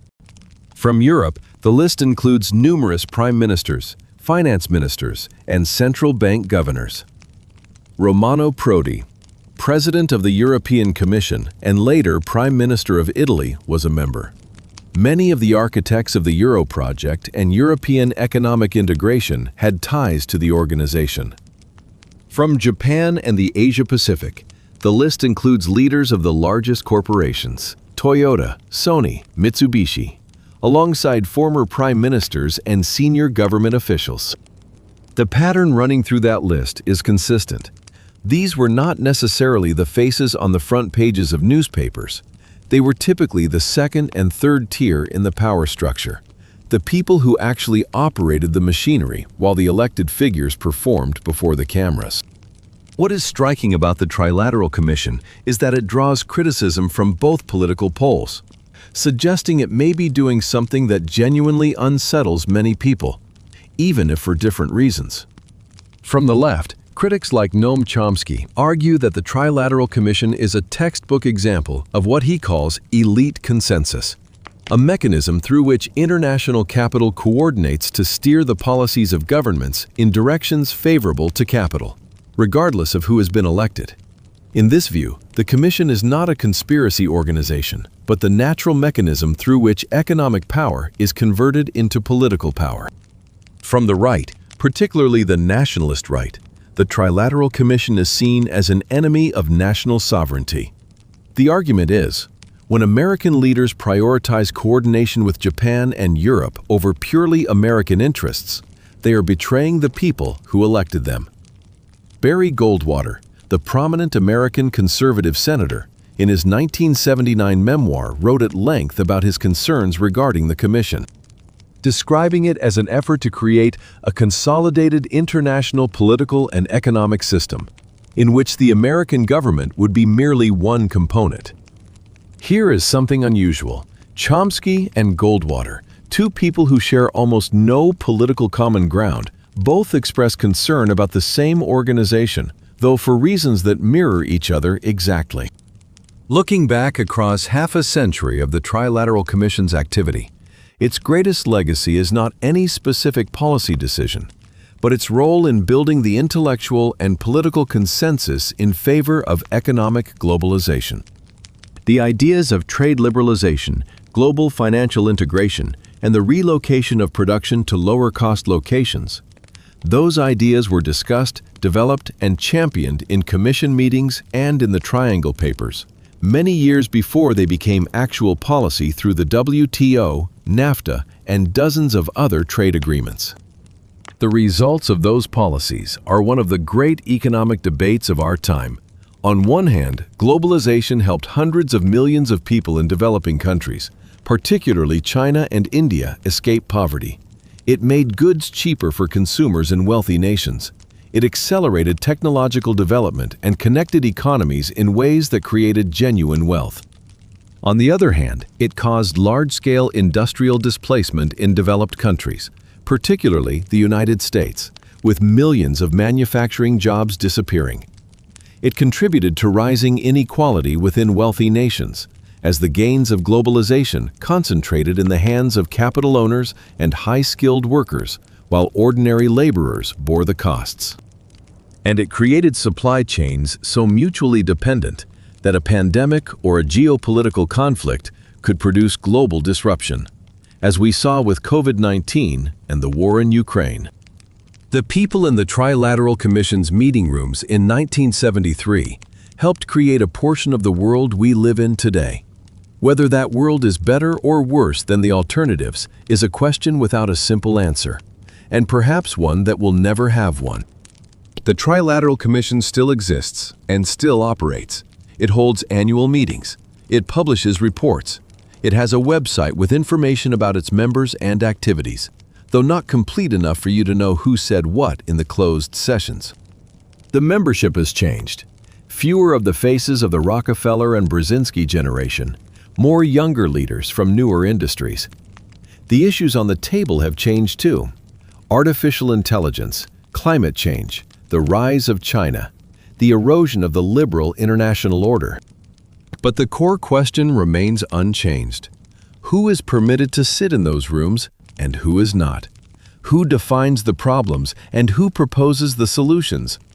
And when the decisions made by those inside those rooms affect the lives of billions of people outside them, what voice do those people outside have? David Rockefeller died in 2017 at the age of 101, as wealthy and as connected as he had ever been. In his memoir, published in 2002, he wrote about the accusations that he was part of a secret conspiracy against humanity's interests, and he did not deny that he was trying to build a more unified global structure. He simply said he believed it was good for the world. Perhaps he was right. Perhaps he was wrong. Perhaps he was both, in different ways, for different people. But the most important question is not whether his intentions were good. It is this. In a world that calls itself democratic, why are the most consequential decisions about its future shaped by people elected by no one, meeting in closed rooms, accountable to no one except others like themselves? That is the question the Trilateral Commission, like all the organizations on this list, has never adequately answered. The Trilateral Commission demonstrates that real power in the 20th and 21st centuries does not flow from individual nations or governments, but from cross-border networks of people who understand that they have more in common with one another than with their fellow citizens of different classes. The final organization on our list understands that lesson too, but it requires no closed meetings or secret reports. It operates entirely in the shadows, through people trained to become someone else, living other lives, serving a master whose existence their neighbors will never know. That is MI6, the British Secret Intelligence Service. Asterisk.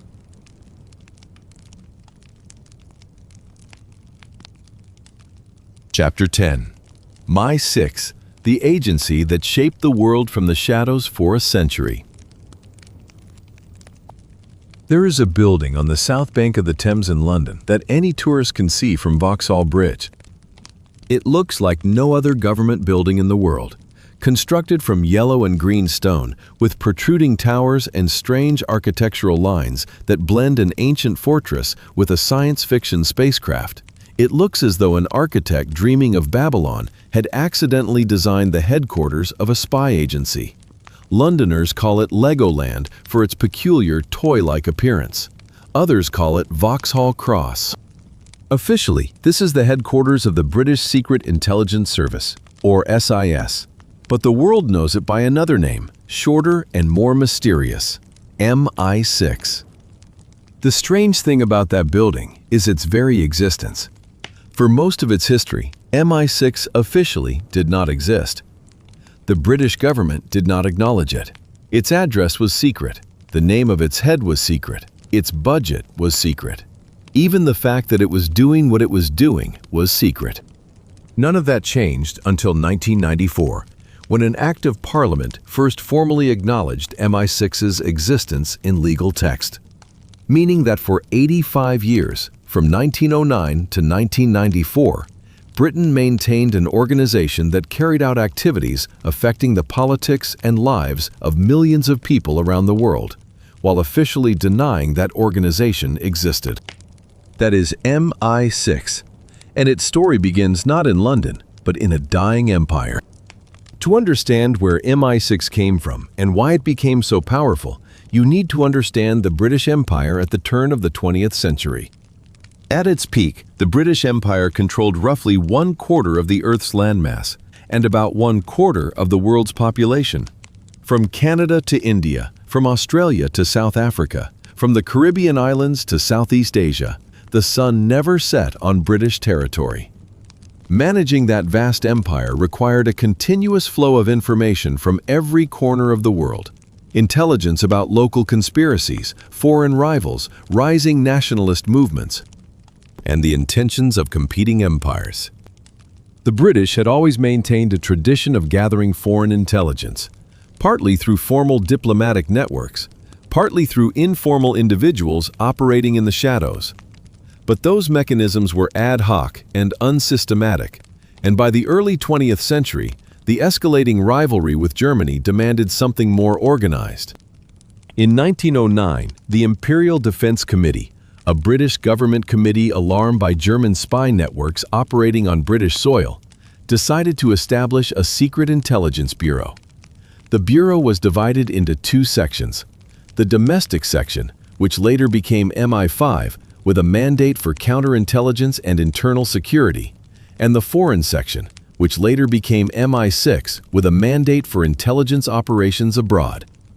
The first head of MI6, Captain Mansfield Cumming, was the man who established many traditions that persist to this day. He signed all documents in green ink with a letter C, not his full name, not his title, simply C.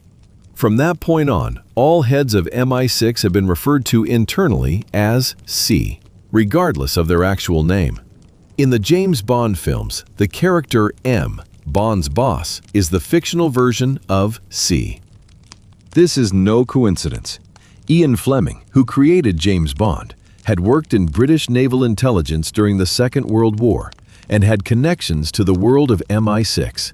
Many elements in the Bond stories, from the exotic gadgets to the covert operations overseas, were inspired by real activities Fleming had known or heard about during those years. The First World War was MI6's first real test, and also the war in which the British learned a lesson that would shape their intelligence thinking for a century to come. Good intelligence can sometimes change the outcome of a war more effectively than any army. The clearest example is the story of Room 40, the Royal Navy's code-breaking department, and the Zimmermann telegram. In January 1917, Room 40 deciphered a secret telegram sent by German Foreign Secretary Arthur Zimmermann to the German ambassador in Mexico. The telegram proposed that if the United States entered the war on the side of the Allies, Germany would help Mexico attack and reclaim Texas, New Mexico, and Arizona, territories Mexico had lost to the United States decades earlier.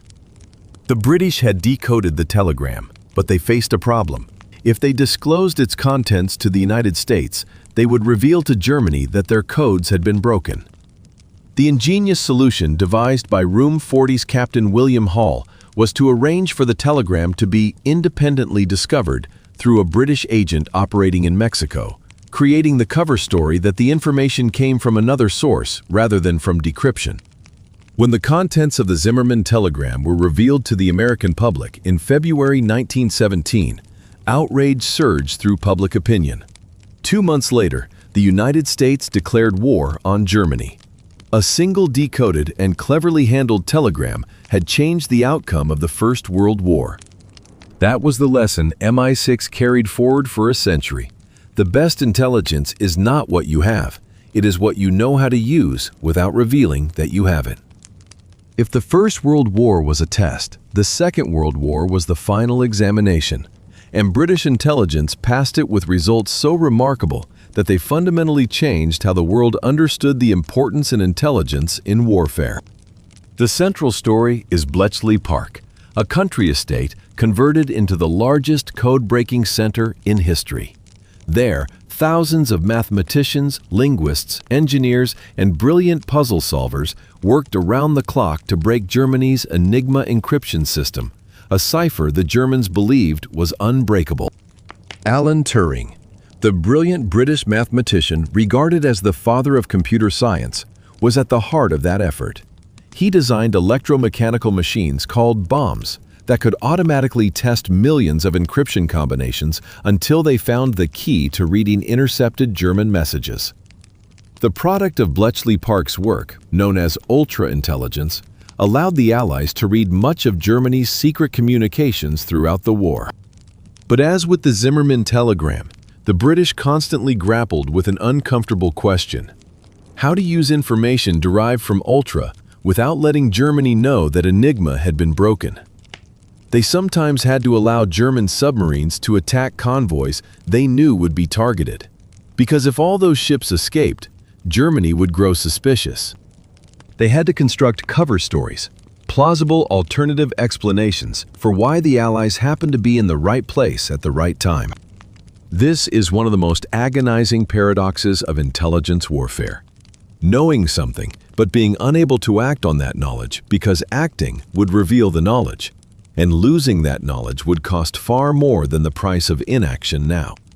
MI6 also ran an extensive network of agents across occupied Europe, people who gathered ground-level information, sabotaged German infrastructure, and supported local resistance movements. This work was extraordinarily dangerous. Many agents were captured and killed, sometimes because of intelligence leaks that MI6 had no way of knowing had occurred through other channels. One of the most celebrated agents of that era was Violette Sabo, a young Anglo-French woman recruited by MI6 and parachuted into occupied France as a courier for resistance networks. She was captured by the Gestapo, tortured, and ultimately executed at Ravensbrück concentration camp in 1945. She was 23 years old. The story of Szabo, and hundreds like her, reminds us that behind the narratives of geopolitical manipulation and sophisticated intelligence operations are real human beings, people who paid with their blood and their lives. If the Second World War was MI6's high point, the decades that followed were a period of scandal and betrayal that forced the organization to look at itself with painful clarity. The central story is Kim Philby, a name that to this day remains the symbol of the most perfect betrayal in the history of Western intelligence. Harold Adrian Russell Philby. Kim was a childhood nickname taken from a Kipling novel about a boy spy in India. Was born in 1912 into a distinguished British aristocratic family. His father, St. John Philby, was a celebrated explorer, diplomat, and Arabia expert. Kim grew up within the milieu of the British elite, Westminster School, Cambridge, the right social connections. At Cambridge in the early 1930s, in an atmosphere of profound disillusionment with a capitalism producing the Great Depression, Philby and a group of brilliant, talented, and idealistic fellow students were drawn to communism as an alternative. They were recruited by the KGB, or the NKVD as it was then, and agreed to operate as sleeper agents within the British establishment. That group later became known as the Cambridge Five. 5 individuals: Kim Philby, Donald MacLean, Guy Burgess, Anthony Blunt, and John Cairncross. All 5 went on to distinguished careers in the British government and intelligence apparatus, And throughout those careers, they passed an enormous volume of classified information to Moscow. Philby climbed the highest and caused the most damage. He joined MI6 in 1940 and rose rapidly, considered one of the organization's most promising talents. During the Second World War, he headed MI6's anti-Soviet counterintelligence section, meaning the man assigned to protect MI6 from KGB agents was himself working for the KGB. By 1949, Philby was posted to Washington as MI6's liaison officer with the CIA and the FBI, a position that gave him access to the intelligence secrets of both sides of the Atlantic. During his time in Washington, he was close friends with James Jesus Angleton, the head of the CIA's counterintelligence division, and they frequently lunched together, sharing information in the intimate conversations of colleagues. Everything Angleton told Philby went back to Moscow. Suspicion about Philby began to surface in the early 1950s when McLean and Burgess defected to the Soviet Union. Philby was questioned but not arrested. Evidence was insufficient, and many within MI6 simply did not want to believe that one of their own was a traitor. He continued working for MI6 as a journalist cum agent in Beirut, Lebanon.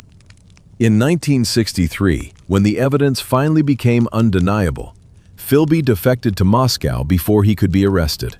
He lived there until his death in 1988, awarded the title of Hero of the Soviet Union and the rank of KGB General, confirming that he had genuinely been a KGB officer, not merely an idealist acting alone.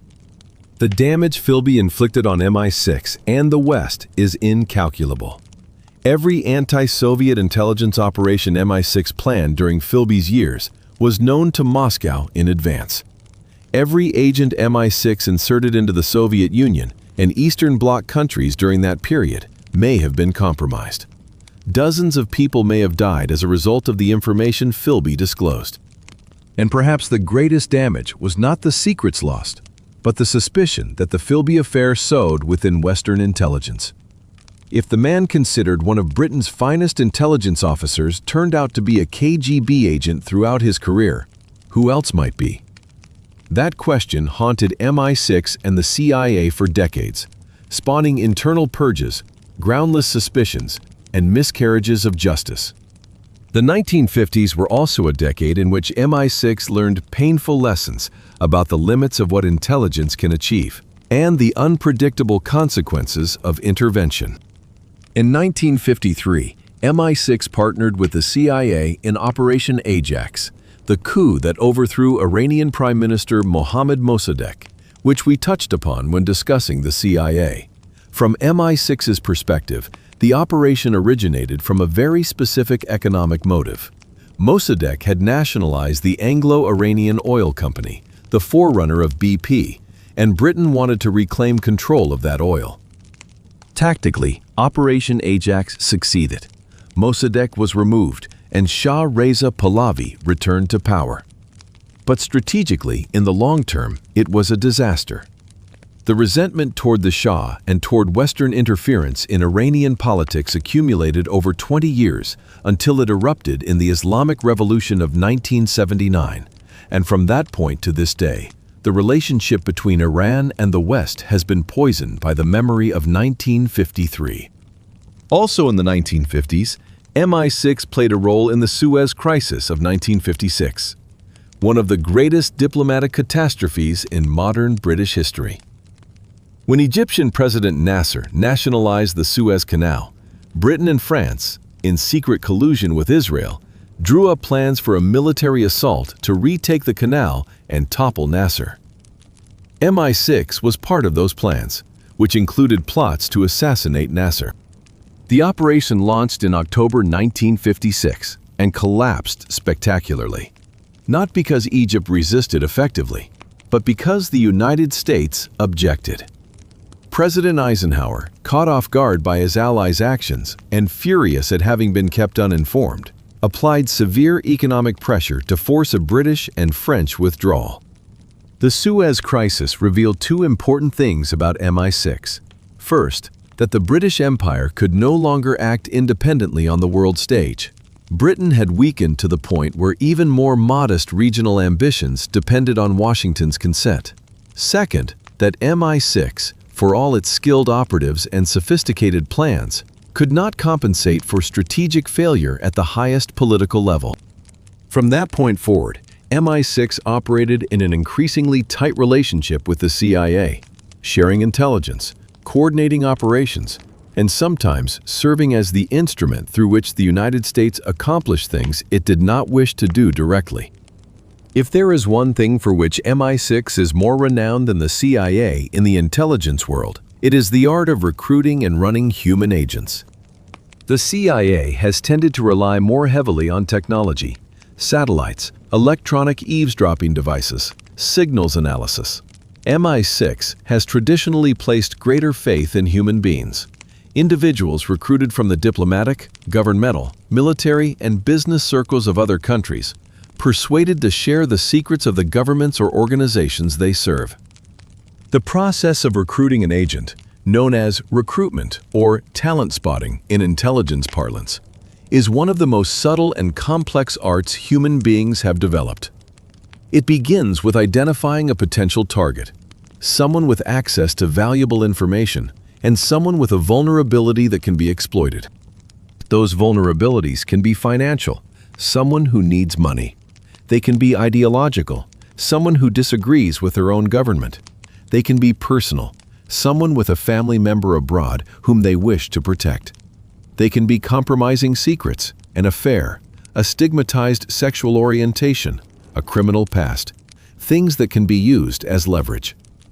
The technique of using sexual secrets to recruit and control agents, known as a honey trap, has a long history in the intelligence services of every nation, and MI6 is no exception.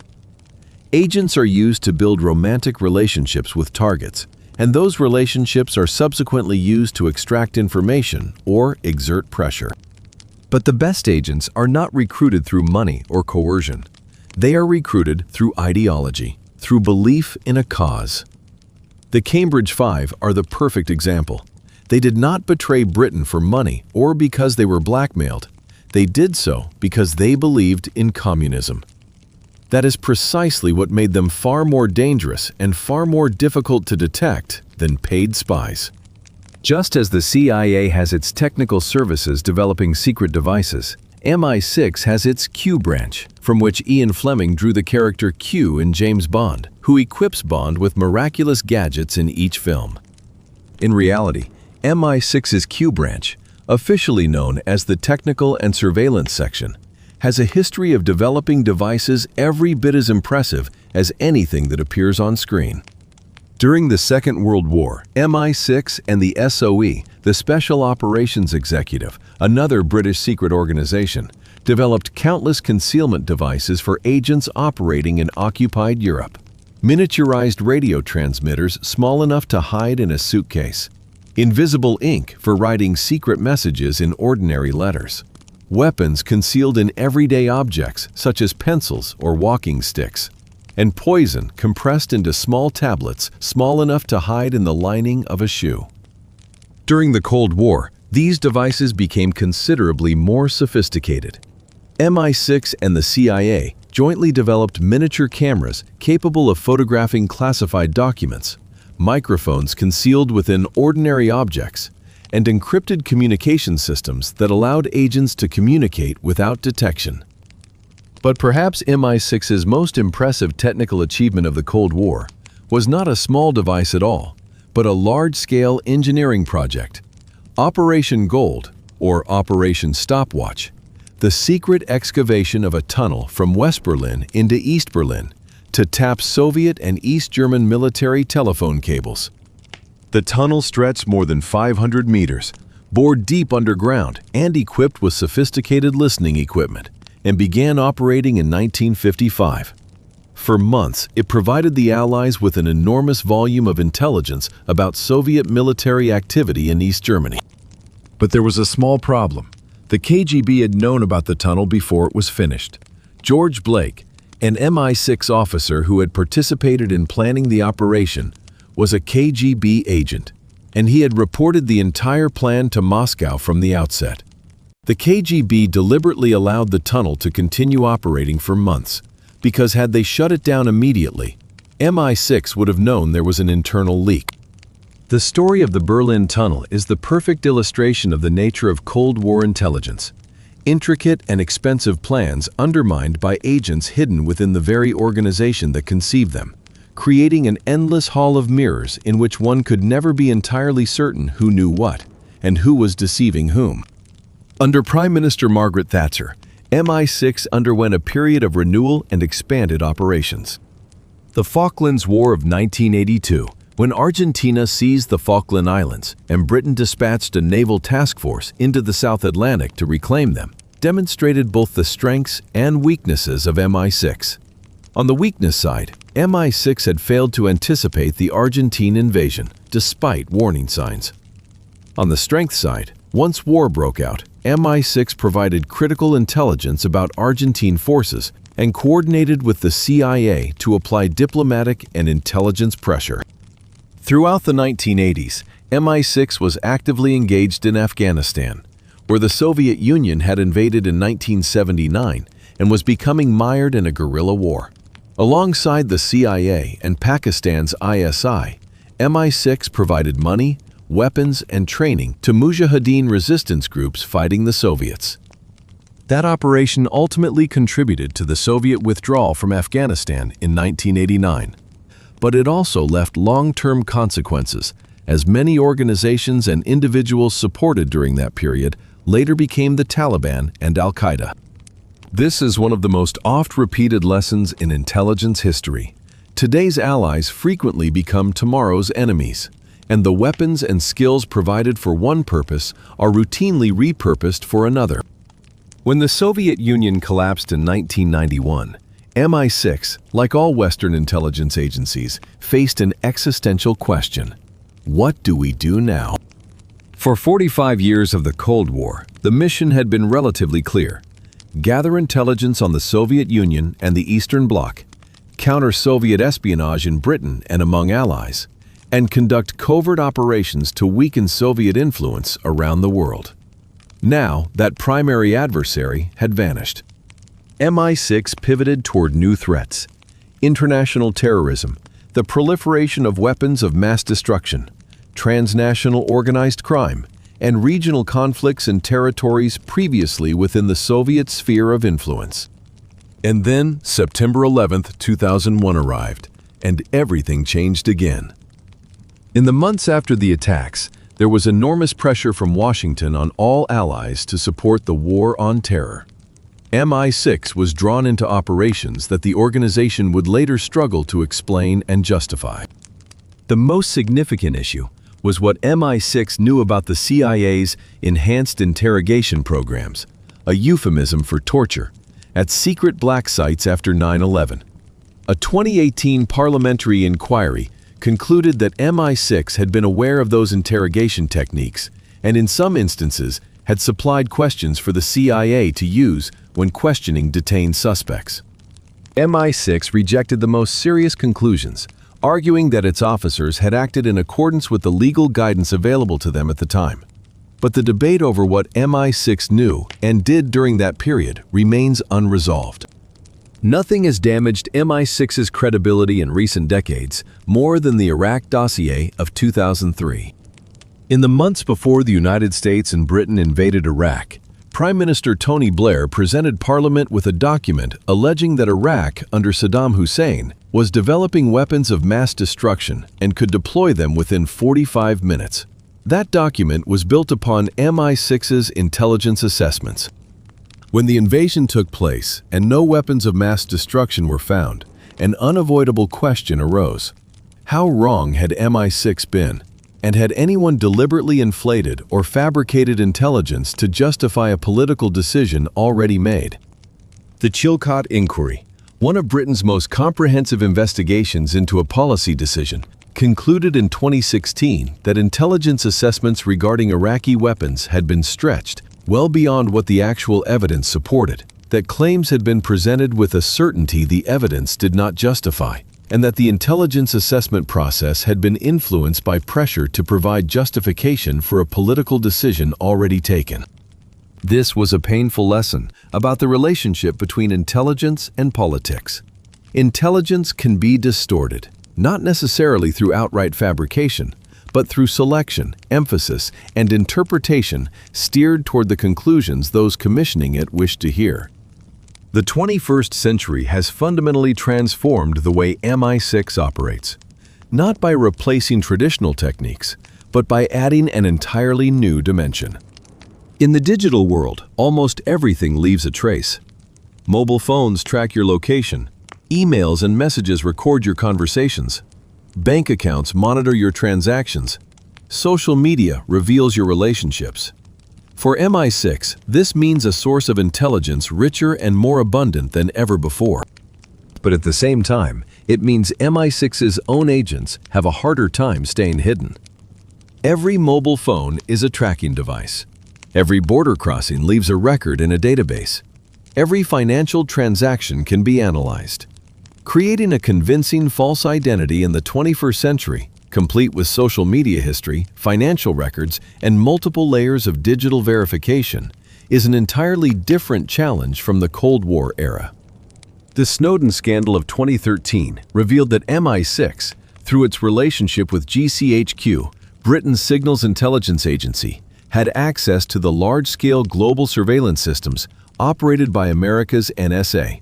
This raised sharp questions about the boundary between legitimate intelligence gathering and mass surveillance, and about the accountability of agencies like MI6 to the citizens of their own country. After more than a century, what makes MI6 most mysterious and unsettling is not dark-coded agents in the shadows or strange gadgets from Bond films. The real mystery is the continuity. MI6 has persisted uninterrupted through many governments, many prime ministers, many political doctrines. When the Labour Party comes to power, MI6 is still there. When the Conservatives return, MI6 is still there. Priorities may shift slightly depending on who occupies Downing Street, but the organization, with its agent networks, its foreign relationships, its ongoing operations, continues. This means there exists within MI6 an accumulated body of knowledge and relationships that no politician or government can fully control or comprehend. A new prime minister may set new policy priorities, but they depend on MI6 to carry them out. And MI6 possesses knowledge, experience, and networks that the Prime Minister does not. Adding to this is the reality that many of MI6's activities, agents currently being run, operations in progress, secret arrangements with foreign intelligence services, cannot easily be stopped or changed simply because a new government has taken office. They carry their own institutional momentum, driven by operational considerations and human relationships that appear in no policy document. There is an intriguing paradox in MI6's modern history. An organization that officially denied its own existence for 85 years now has an official website, openly advertises job vacancies on the internet, and its director occasionally appears before Parliament to answer questions, albeit with much information still withheld. The Legoland building at Vauxhall, the headquarters that everyone knows and can see from the underground, is the symbol of that transformation. In the 21st century, MI6 no longer denies its existence. It even actively manages its public image. When the building appeared in the Bond film Skyfall and was destroyed by the villain, it was done with the actual approval and indeed cooperation of MI6 itself. But that surface transparency conceals more than it reveals. MI6 discloses just enough about itself to satisfy public curiosity and reduce pressure for oversight, while keeping tightly secret what truly matters. Active agents, ongoing operations, relationships with foreign governments that the public is not meant to know about. MI6 is the final organization on our list, but being last does not mean being least important. On the contrary, MI6 occupies a unique position in this wider picture for one significant reason. It is the thread that connects all the others. MI6 has a close working relationship with the CIA, an American counterpart with whom it has operated for decades, almost as a sister organization. MI6 has historically investigated and monitored Freemasonry and other secret societies. MI6 has analyzed and tracked gatherings such as Bilderberg. MI6 has had networks penetrating organizations like the KGB, and the KGB has penetrated MI6 in return. Individuals educated at Oxford and Cambridge, the same environment that produced Skull and Bones in America, have traditionally been MI6's primary recruiting ground.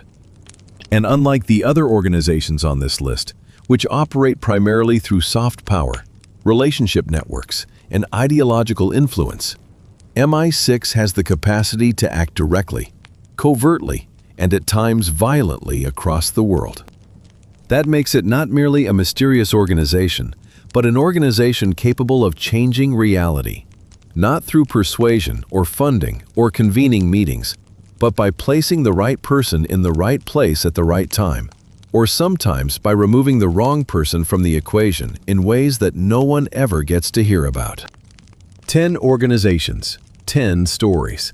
And behind all those stories lies one uncomfortable truth.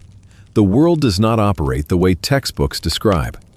The biggest decisions about war and peace, about who is wealthy and who is poor, about the order of the world in which we live, are not made only in voting chambers and parliaments. They are also shaped in windowless meeting rooms, in conversations that are never recorded, by people who need no one to elect them and answer to no one but each other. The question is not whether this is true, because it is true and history proves it. The question is, what will you do with that knowledge?